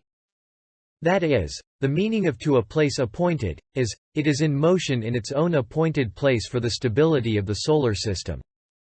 For it is a divine rule, a dominical law like motion apparently giving rise to heat, and heat to force, and force to gravity. Thus, on understanding this from a single letter of the Qur'an, the philosopher would declare, "All praise and thanks be to God." It is in the Qur'an that true wisdom is to be found. I consider philosophy to be worth virtually nothing. And the following idea would occur to a thinker of poetic bent from this lamb and the stability mentioned above. The sun is a luminous tree, and the planets are its mobile fruits. But contrary to trees, the sun shakes itself so the fruits do not fall. If it did not shake itself, they would fall and be scattered.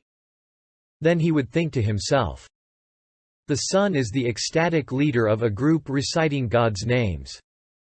It recites in ecstasy in the center of the circle and causes others to recite." In another treatise, I described this meaning as follows.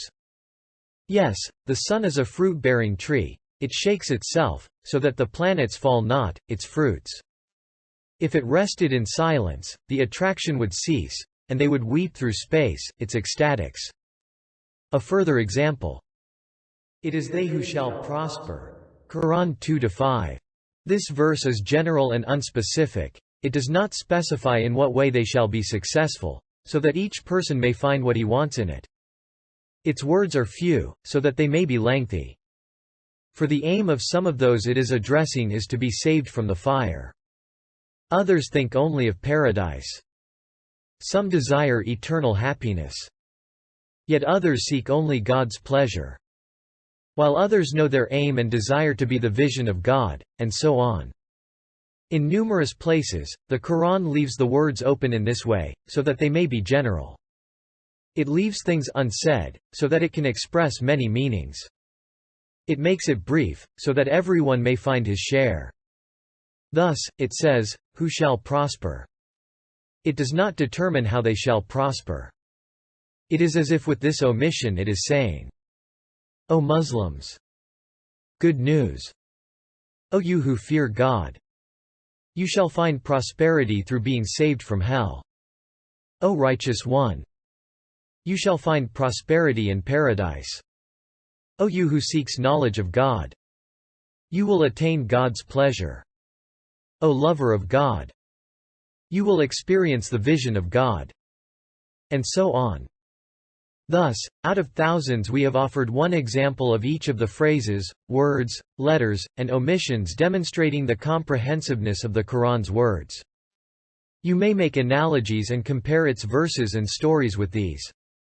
Another example, the verse, "Know then that there is no God but God, and ask forgiveness for your fault." Quran 47-19.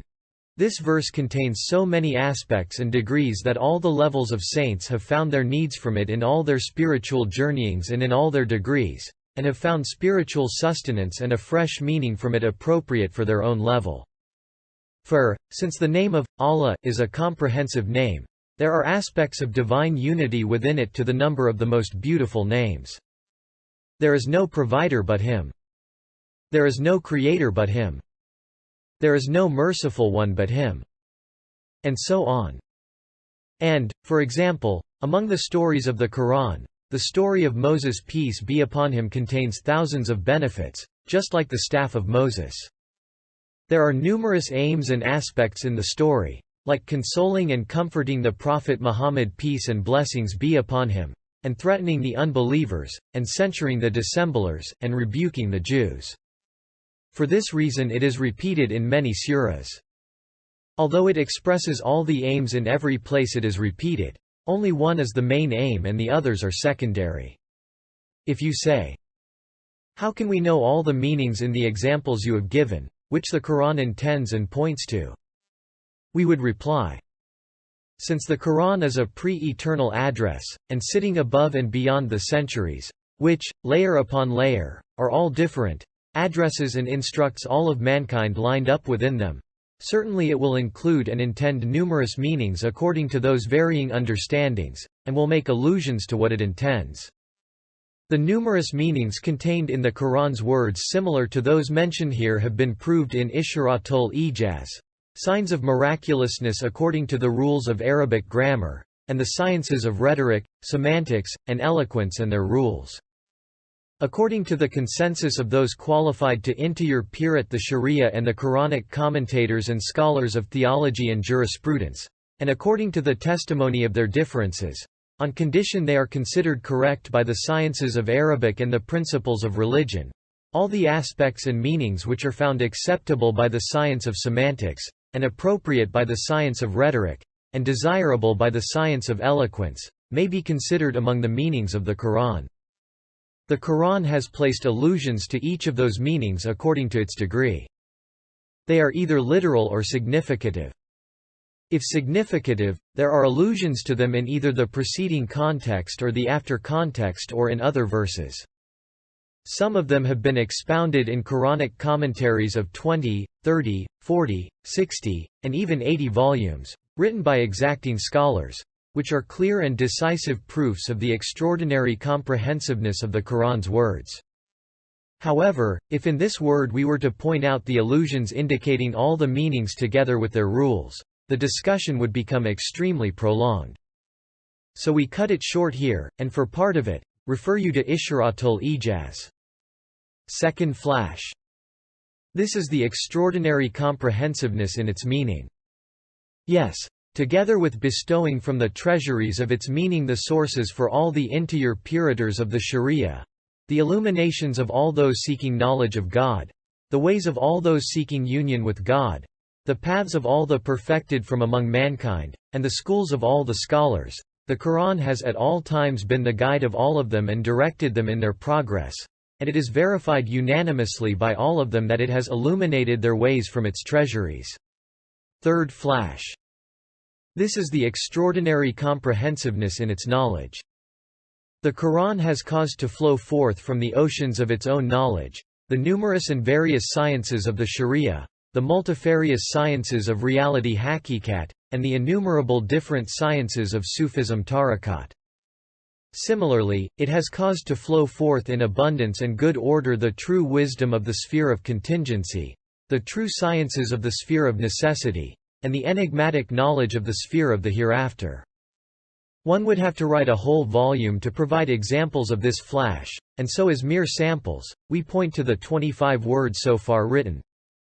Yes, the voracious truths of all 25 words are only 25 droplets from the ocean of the Qur'an's knowledge. If there are errors in those words, they spring from my defective understanding. Fourth flash. This is the extraordinary comprehensiveness of the subjects it puts forward. Together with bringing together the extensive subjects of man and his duties, the universe and the creator of the universe, the heavens and the earth, this world and the hereafter, the past and the future, and pre-eternity and post-eternity, the Qur'an explains all the essential and important topics from man's creation from seminal fluid till when he enters the grave. From the correct conduct of eating and sleeping to the matters of divine decree and determining. From the creation of the world in 6 days, to the duties of the wind blowing, indicated by the oaths of, by the winds that scatter. Qur'an, 51-1. And, by the winds sent forth.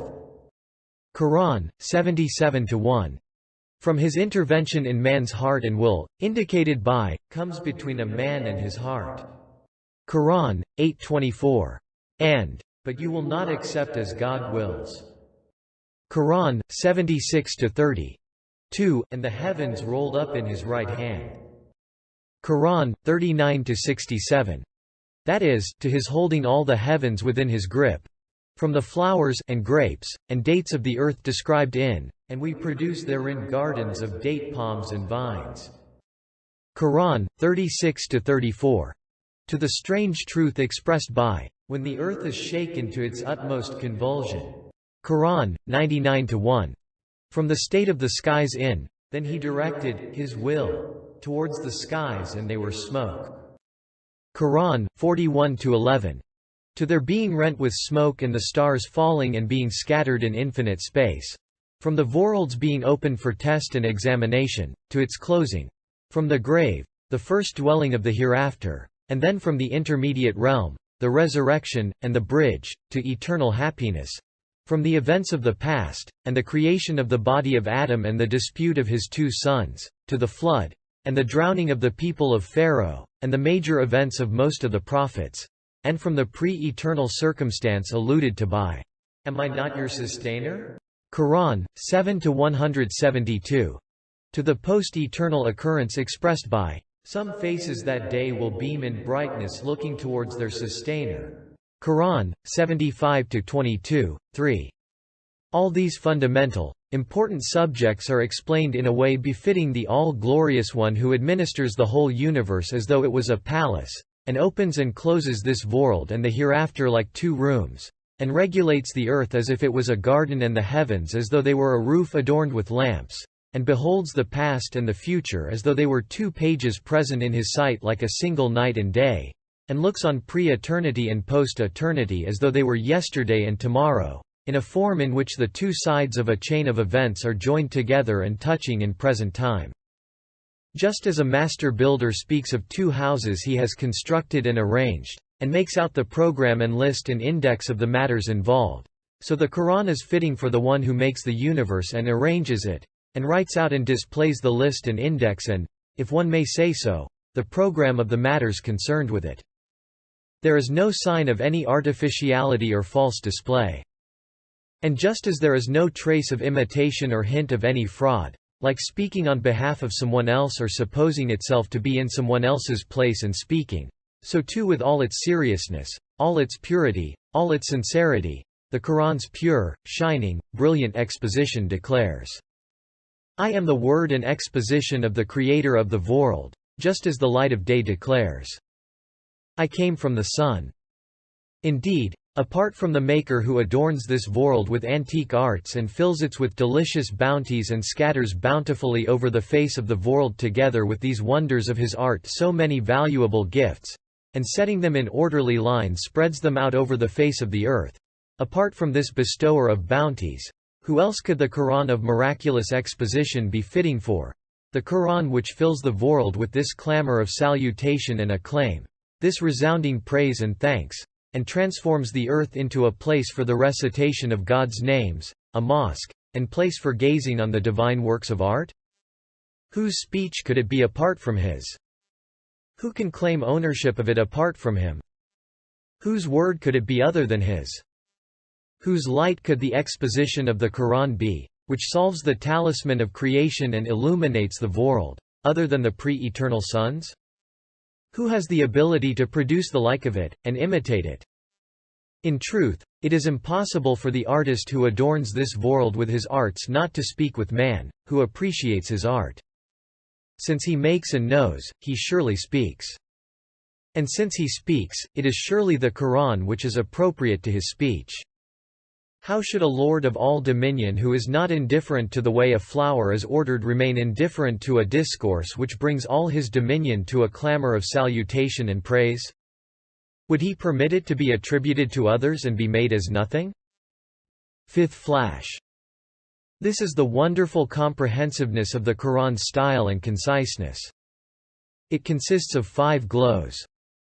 First glow. The Qur'an style has a comprehensiveness so wonderful that a single surah contains the ocean of the Qur'an, which in turn contains the universe. A single of its verses contains the treasury of the surah. And most of the verses are each a short surah, while most of the surahs are short Qur'ans. Thus, this is a great favor and guidance and facilitating arising from its miraculous conciseness. For although everyone has need of the Qur'an all the time, either due to foolishness or for some other reason, they do not have the time to read all of it, or they do not have the opportunity. So in order that they should not to be deprived of it, each surah is like a short Qur'an, and each long verse even has the rank of a surah. Those who penetrate to the inner meaning of things agree that the whole Qur'an is contained in the Surah al-Fatiha, even, and the Fatiha in the Bismillah. The proof of this fact is the consensus of the scholars who have investigated it. Second glow. The verses of the Qur'an are comprehensive through their denoting and indicating all the categories of speech and true knowledge and human needs, like command and prohibition, promise and threat, encouragement and deterring, restraint and guidance, stories and comparisons, the divine ordinances and teachings, the sciences related to the universe, and the laws and conditions of personal life, social life, the life of the heart, spiritual life, and the life of the hereafter. So that the truth of the saying, "Take whatever you want from the Qur'an for whatever you want," has become accepted to such a degree by the people of reality that it has become proverbial among them. There is such a comprehensiveness in the verses of the Qur'an that they may be the cure for every ill and the sustenance for every need. Yes, they have to be like that, because it is essential that the absolute guide of all the levels of the people of perfection, who continually rise in the degrees of progress, possesses this property. Third glow. This is the Qur'an's miraculous conciseness. It sometimes happens that the Qur'an mentions the 2 ends of a long chain in such a way that it shows clearly the whole chain. And sometimes it happens that it includes explicitly, implicitly, figuratively, and elusively in one word many proofs of an assertion. For example, in the verse, "And among his signs is the creation of the heavens and the earth, and the variations in your tongues and in your colors." Quran 30-22. By mentioning the beginning and end of the chain of the universe's creation, which forms a chain of signs and indications of divine unity, the verse shows the second chain. It makes the first chain read it out. Yes, The first degree of the pages of the world which testify to an all-wise Maker is the origin of the heavens and the earth, their creation. Next is the heavens being adorned with stars and the earth made to rejoice with living beings. Then the change of the seasons through the subjugation of the sun and the moon. Then is the alternation of day and night, and the chain of events within these. And so it goes on as far as the characteristics and distinguishing individual features on faces and in voices, the most widely spread loci of multiplicity. Thus, since there is an astonishing and wise order in the characteristics of individual faces, which are the furthest from order and most subject to the interference of chance, if it is shown that the pen of a most wise craftsman works there, surely the other pages, whose order is clear, will themselves be understood and display their inscriber. And since the works of art and wisdom of a maker are apparent in the original creation of the vast heavens and earth, who positions them purposefully as the foundation stones of the palace of the universe, the works of his art and the impress of his wisdom will surely be most clear in his other beings. Thus, by exposing the concealed and concealing the obvious, this verse expresses a most beautiful succinctness. Similarly in the verses from "So give glory to God when you reach eventide, till and to him belongs the loftiest similitude in the heavens and the earth, for he is exalted in might, full of wisdom." Qur'an 30-17, 27. The chain of proofs which begins 6 times with the words, "and among his signs," is a sequence of jewels, a sequence of light, a sequence of miraculousness, a sequence of miraculous conciseness. I wish from the heart to display the hidden diamonds in these treasuries, but what can I do? The discussion here does not support it. So postponing it to another time, I am not opening that door for now. And for example, "Send me therefore, O Joseph, O man of truth." Qur'an 12:46. Between "Send me therefore" and "O Joseph" are these words, "Joseph, that I may ask him to interpret the dream. So I sent him, and he went to the prison and said to Joseph." That is to say, although 5 sentences have been abbreviated and summarized in one sentence, it does not mar the clarity or hinder the understanding.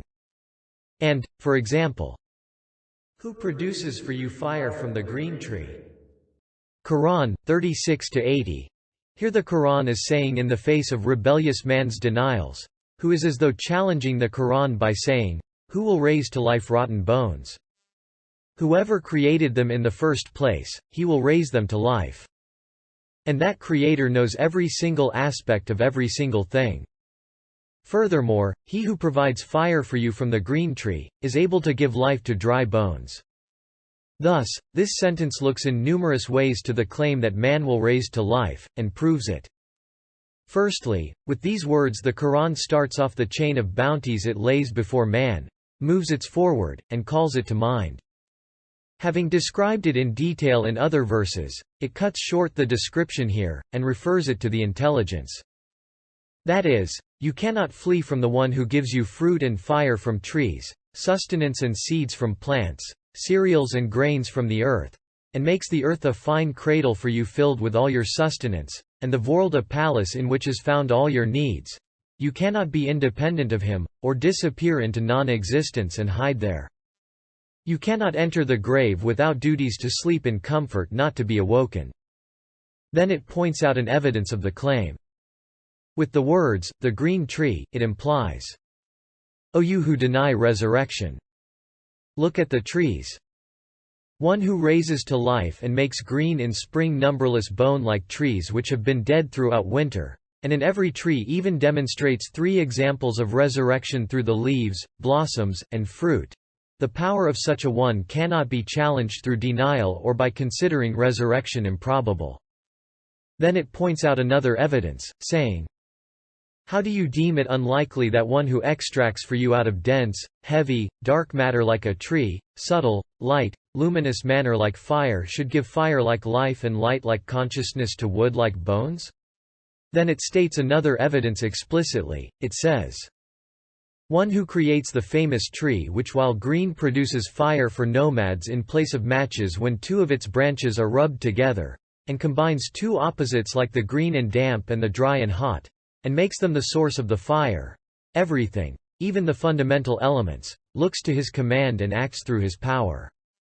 It cannot be considered unlikely of the one who demonstrates that none of these is independent and acts of its own accord that he should raise up man from the earth once again, who was made from earth and later returned to the earth.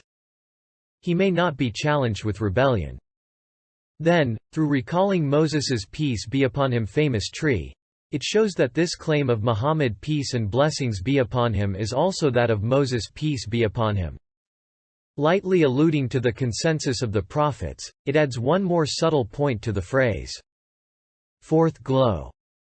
The Quran's conciseness is so comprehensive and wonderful that when studied carefully it becomes apparent that sometimes, through some simple detail or particular event, it compassionately shows to simple, ordinary minds most extensive, lengthy, universal rules and general laws, like showing an ocean in a ewer. We shall point out only 2 examples of this out of thousands. First example.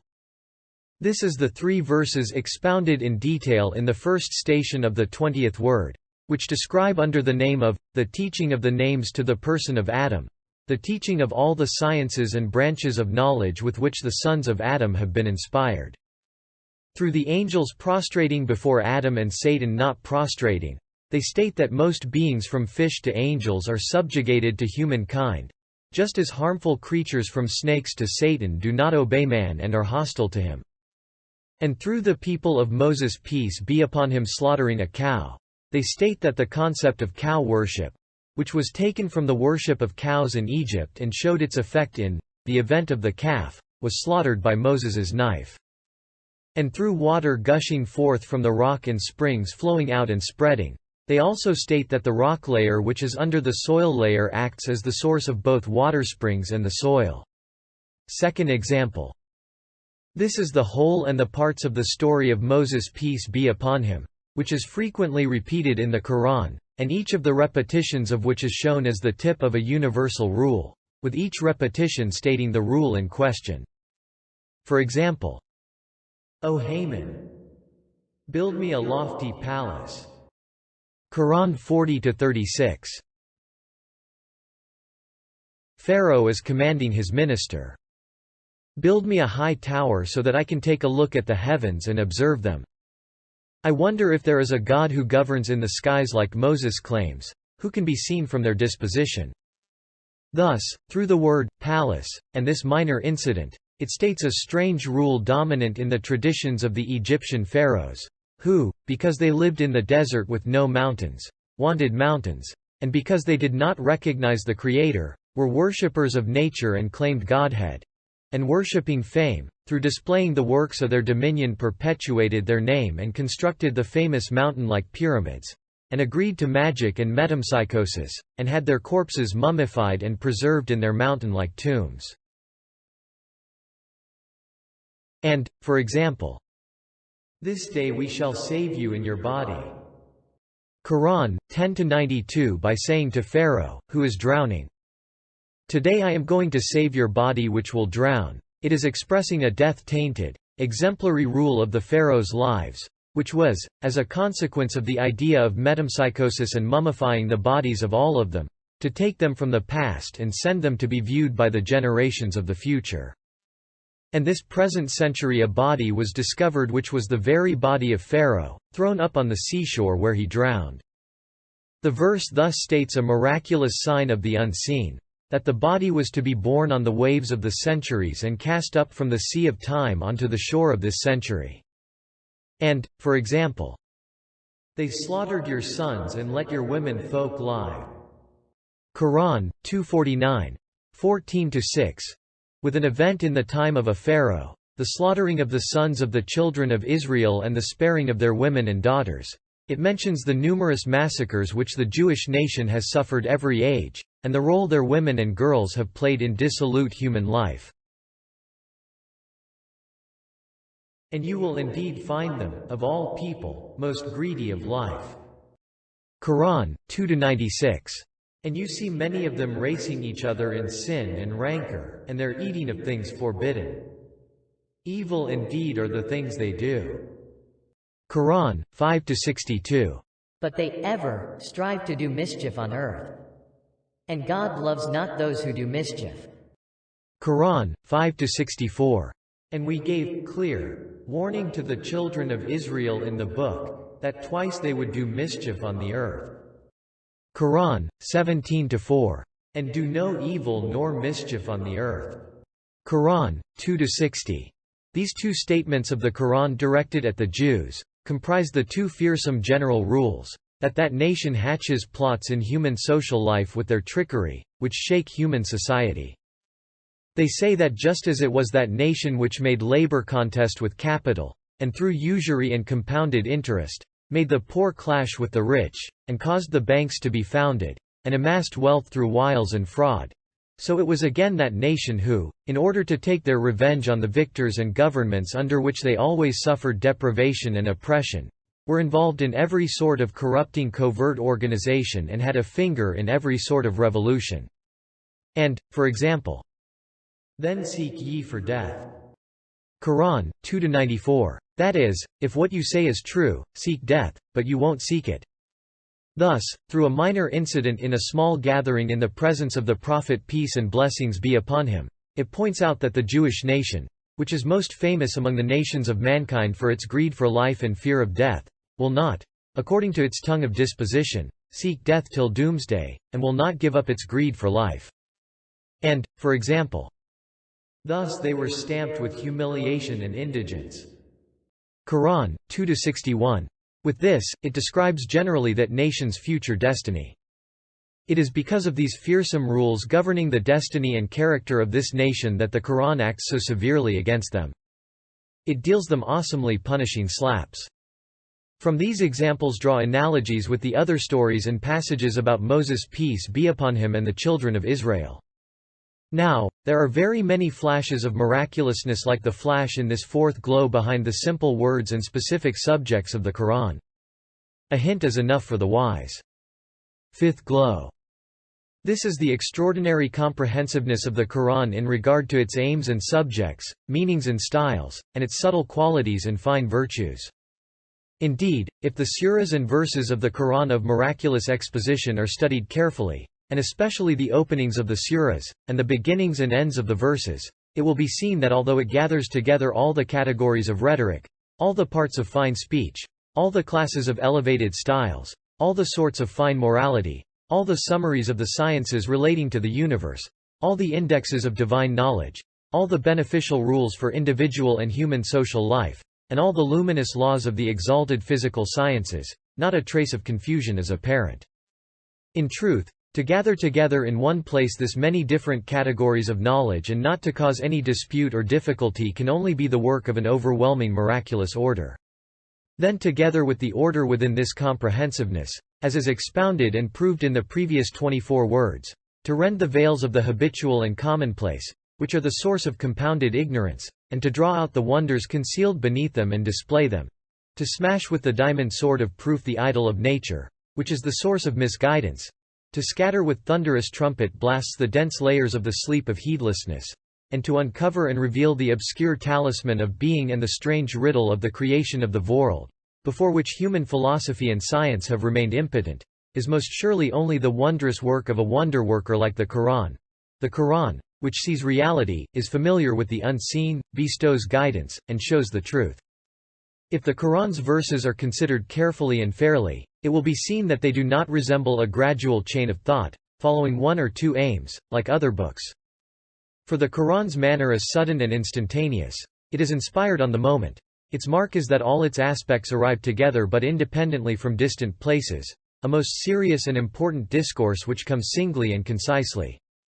Yes, who is there apart from the universe's creator that could give a discourse concerned to this degree with the universe and the creator of the universe? Who could step beyond his mark to an infinite degree and make the all-glorious creator speak according to his own whims, then make the universe speak the truth? Yes, in the Quran, the universe's maker is seen to be speaking and making others speak most seriously and truthfully and in elevated and true fashion. There is no sign at all to suggest imitation. He speaks and makes speak. If, to suppose the impossible, someone like Musaylima was to step beyond his mark to an infinite degree, and by way of imitation make the all-glorious Creator, the sublime and majestic One, speak according to his own ideas, and the universe as well, there certainly would be thousands of signs of imitation and indications of falsehood. For when the contemptible assume the manner of the lofty, their every action shows up their pretense. So consider carefully these verses, which proclaim this fact with an oath. By the star when it goes down, your companion is neither astray nor being misled. Nor does he say aught of his own desire. It is no less than revelation inspired. Quran 53:1, 4. Third ray. This is the miraculousness of the Quran, of miraculous exposition, which is its giving news of the unseen, preserving its youth in every age, and being appropriate to every level of person. This ray has three radiances. First radiance. This is its giving news of the unseen. It consists of three glistens. The first glisten is its telling about the past, one part of the unseen. Indeed, the all-wise Quran mentions through the tongue of one whom everyone agreed was both unlettered and trustworthy the important events and significant facts concerning the prophets from the time of Adam till the era of bliss in a way which, confirmed by scriptures like the Torah and the Bible, tells of them with the greatest power and seriousness. It concurs with the points on which the former books were agreed, and decides between them on the points over which they differed, pointing out the truth of the matter.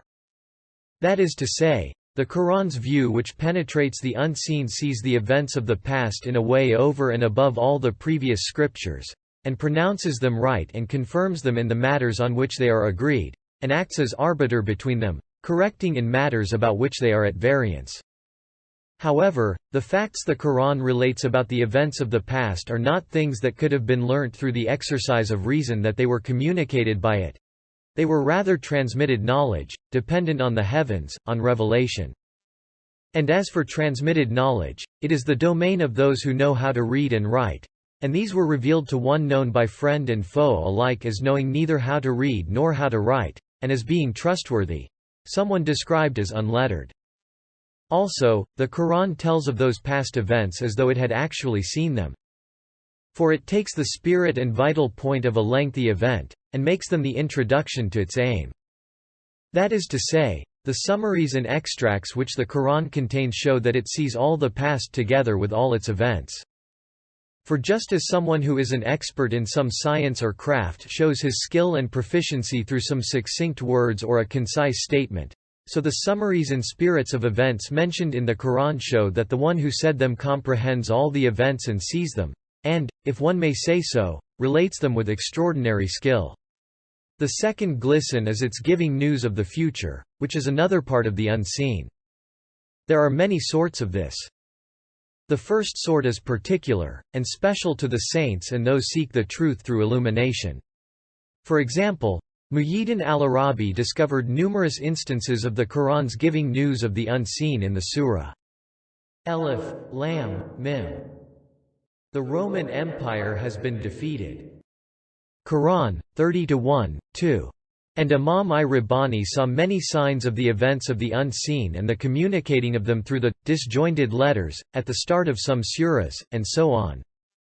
For scholars of the Batiniya school, the Quran consisted from beginning to end of information about the unseen.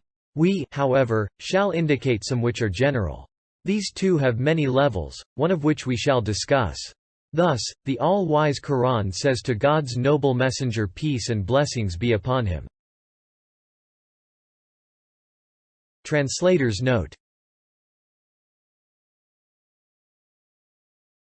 Since these verses which give news of the unseen have been expounded in numerous Quranic commentaries, and also due to the haste imposed on the author by his intention to have this work printed in the old, Ottoman script, they have not been explained here, and those valuable treasuries have remained closed. So patiently persevere, for God's promise is true. Quran, 30–60.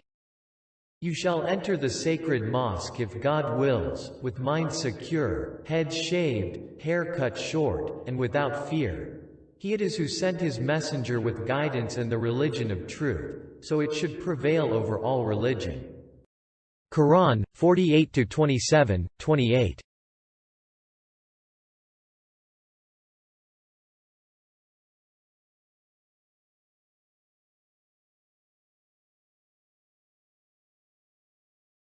But they, after this defeat of theirs, will soon be victorious, within a few years. With God is the decision. Quran 30-3, 4. Soon will you see, and they will see which of you is afflicted with madness. Quran 68-5, 6. Or do they say, a poet? We await for him some calamity, hatched by time? Say, wait, then. And I shall wait with you. Quran 52-30, 1. And God will defend you from men. Quran 5-67. But if you cannot, and of a surety you cannot. Quran 2:24. But they will never seek it. Quran 2-95. We shall show them our signs on the furthest horizons and in their own selves, so that it becomes clear to them that this is the truth. Quran 41-53. Say, if the whole of mankind and the jinns were to come together to produce the like of this Quran, they could not produce the like thereof, even if they backed up each other with help and support. Quran 17-88. God will produce a people whom he will love as they will love him, lowly with the believers, mighty against the rejectors, fighting in the way of God, and never afraid of the reproaches of such as find fault. Quran 5:54. And say, praise be to God, who will show you his signs, so that you shall know them. Quran 27-93. Say, he is the most merciful. We have believed in him, and in him have we put our trust. Soon you shall know which, of us, it is that is in manifest error. Quran 67-29. God has promised to those among you who believe and act righteously that he will of a surety grant them inheritance, of power, in the land, as he granted it to those before them, that he will establish in authority their religion, which he has chosen for them, and that he will change their state, after their fear, to one of security and peace. Quran 24:55. The information about the unseen which many verses like these give turned out to be exactly true. Because it was given by one who was subject to many criticisms and objections and could have lost his cause through the tiniest mistake, and was spoken unhesitatingly, and with absolute seriousness and confidence in a way that confirmed its authenticity, this news of the unseen demonstrates with certainty that the one who gave it had received instruction from the pre-eternal Master, and then he spoke. The third glisten is its giving news of the divine truths, cosmic truths, and the matters of the hereafter. The Quran's expositions of the divine truths, and its explanations of the cosmos, which solve the talisman of the universe and riddle of creation, are the most important of its disclosures about the unseen. For it is not reasonable to expect the human reason to discover those truths about the unseen and follow them without deviating amid innumerable ways of misguidance. It is well known that the most brilliant philosophers of mankind have been unable to solve the most insignificant of those matters by use of the reason. Furthermore, it is only after the Quran has elucidated those divine truths and cosmic truths, which it points out, and after man's heart has been cleansed and his soul purified, and after his spirit has advanced and his mind been perfected, that his mind affirms and accepts those truths, and he says to the Quran, "How great are God's blessings!" This section has been in part explained and proved in the 11th word, and there is no need to repeat it. But when it comes to facts concerning the hereafter and intermediate realm, the human mind certainly cannot rise to them and see them on its own. However, it can prove them to the degree it sees them through the ways shown by the Quran. It is explained and proved in the 10th word just how right and true are these disclosures of the Quran about the unseen. Second radiance. This is the Quran's youth. It preserves its freshness and youth every age as though newly revealed. In fact, The Qur'an has to have perpetual youth since as a pre-eternal address, it addresses at once all the levels of mankind in every age. And that is how it has been seen and is seen. Even, although all the centuries are different with regard to ideas and capacity, it as though looks to each particularly, and teaches it. Man's works and laws grow old like man, they change and are changed. But the rulings and laws of the Qur'an are so firm and well-founded that they increase in strength as the centuries pass. Indeed, this present age and the people of the book this age, who have more than any other relied on themselves and stopped up their ears to the words of the Qur'an, are so in need of its guiding address of, O people of the book. O people of the book, that it is as if it addresses this age directly, and the phrase O people of the book comprises also the meaning of O people of the modern science books. Translators note. A-li mekteb, those educated in modem secular schools, as opposed to A-li kitab. It delivers its shout of, O people of the book, come to common terms as between us and you. Quran, 3–64. To the ends of the world with all its strength, all its freshness, all its youth. For example, modern civilization, which is the product of the thought of all mankind and perhaps the jinn as well, has taken up a position opposed to the Quran, which individuals and communities have failed to dispute. With its sorcery it impugns the Quran's miraculousness. Now, in order to prove the claim of the verse, say, if the whole of mankind and the jinns were to gather together. Quran, 17–88. We shall compare the foundations and principles which civilization has laid in the form of dispute, with the principles of the Quran. At the first degree. The comparisons and balances which form all the words from the 1st to the 25th, and the verses at their heads which form their truths, all prove with the certainty that 2 + 2 = 4 the Quran's miraculousness and superiority in the face of civilization. At the second degree. Like the proofs in the 12th word, it is to summarize a number of principles. By reason of its philosophy, present-day civilization accepts force as the point of support in the life of society. It takes as its aim benefits, and considers the principle of its life to be conflict. It considers the bond between communities to be racialism and negative nationalism. While its aim is to provide amusements for gratifying the appetites of the soul and increasing man's needs. However, the mark of force is aggression. And since the benefits are insufficient to meet all needs, their mark is that everyone tussles and jostles over them.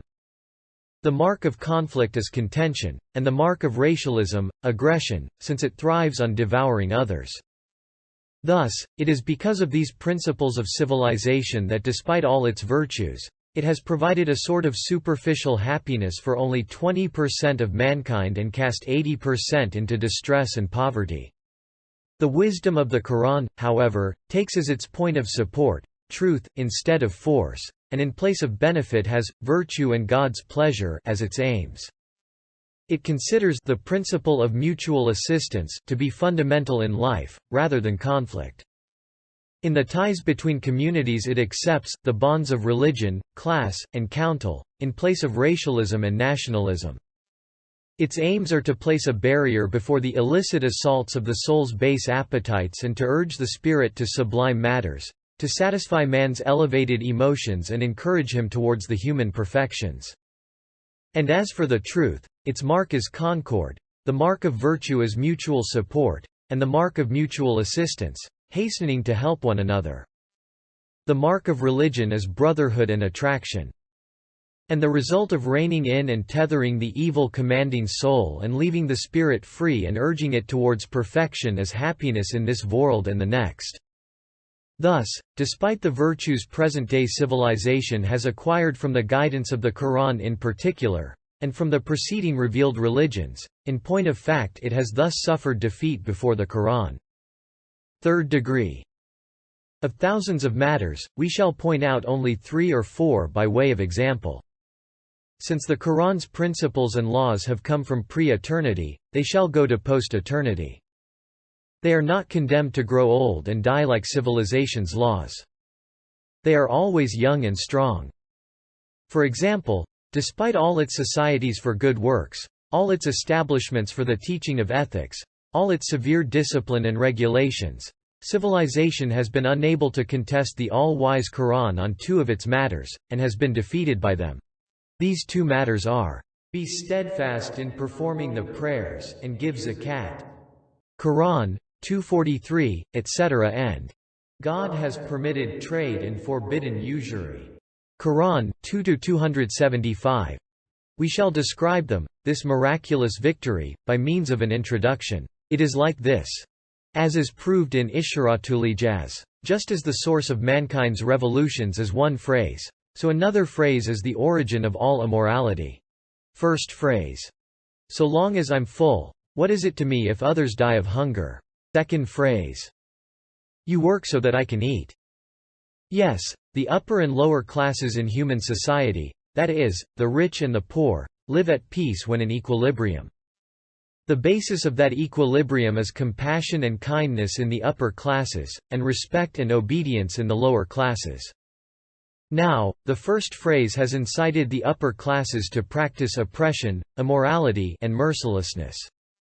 And just as the second has driven the lower classes to hatred, envy, and to contend the upper classes, and has negated man's tranquility for several centuries, so too this century, as the result of the struggle between capital and labor, it has been the cause of the momentous events of Europe well known by all. Thus, together with all its societies for good works, all its establishments for the teaching of ethics, all its severe discipline and regulations, it could not reconcile these two classes of mankind, nor could it heal the two fearsome wounds in human life. The Qur'an, however, eradicates the first phrase with its injunction to pay zakat, and heals it. While it uproots the second phrase with its prohibition on usury and interest, and cures that. Indeed, the Quranic verse stands at the door of the world and declares usury and interest to be forbidden. It reads out its decree to mankind, saying, in order to close the door of strife, close the door of usury and interest. It forbids its students to enter it. Second principle. Civilization does not accept polygamy. It considers the Qur'an's decree to be contrary to wisdom and opposed to man's benefits. Indeed, if the purpose of marriage was only to satisfy lust, polygamy would have been contrary to it. But as is testified to by all animals and corroborated by plants that marry, the purpose and aim of marriage is reproduction. The pleasure of satisfying lust is a small wage given by divine mercy to encourage performance of the duty. Since in truth and according to wisdom, marriage is for reproduction and the perpetuation of the species, since women can give birth only once a year, and can be impregnated only half the month, and after the age of 50 fall into despair, and men can impregnate till 100 years old, and thus one woman is insufficient for one man, civilization has been compelled to accept numerous houses of ill repute. Third principle. Unreasoning civilization criticizes the Quranic verse which apportions to women 1/3, in inheritance. However, most of the rulings concerning social life are in accordance with the majority, and mostly a woman finds someone to protect her. As for the man, she will be a burden on him and will have to combine efforts with someone else who will leave her means of subsistence. Thus, in this form, if a woman takes half of the father's legacy, her husband makes up her deficiency. But if the man receives 2 parts from his father, 1 part he will give to maintaining the woman he has married, thus becoming equal with his sister. The justice of the Qur'an requires it to be thus. It has decreed it in this way. Hashia. In English footnote. This is part of my court defense, which was the supplement for the appeal court and which silenced the court. It is appropriate as a footnote for this passage.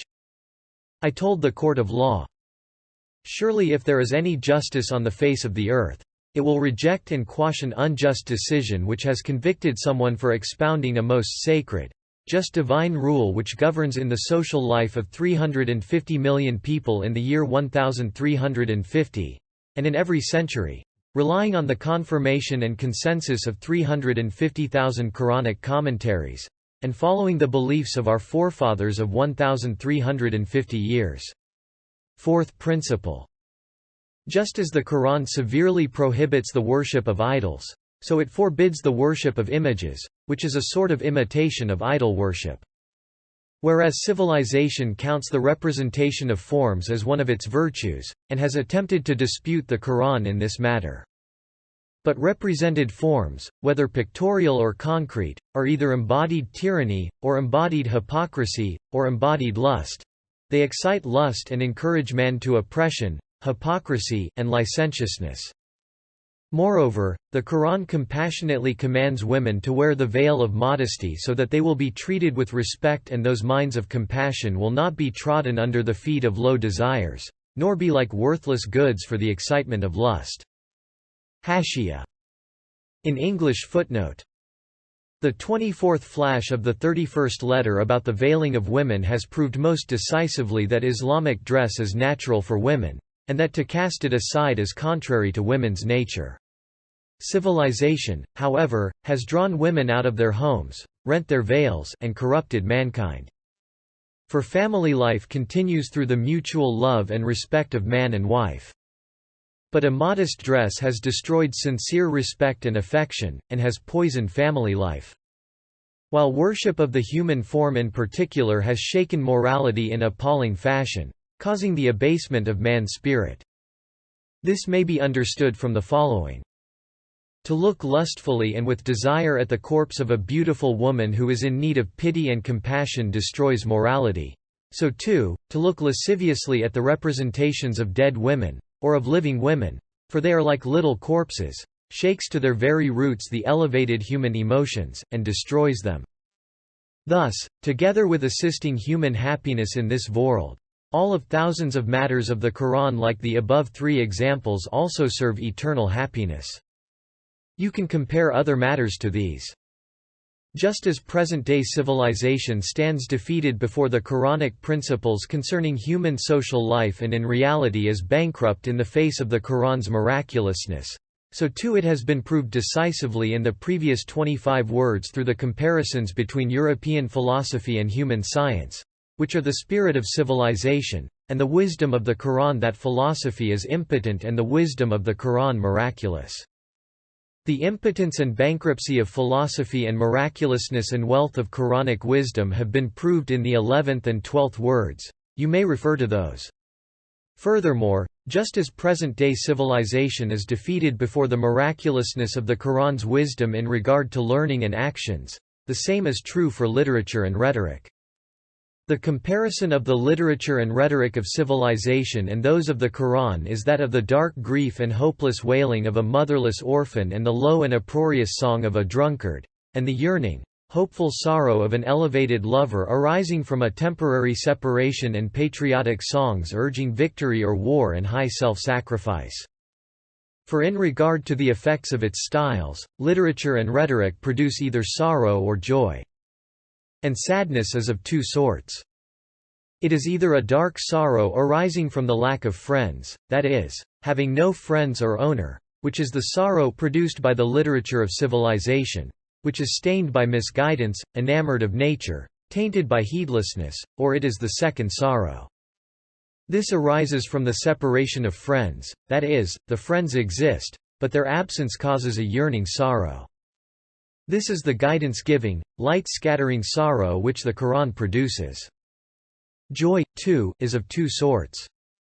One stimulates the desires of the soul.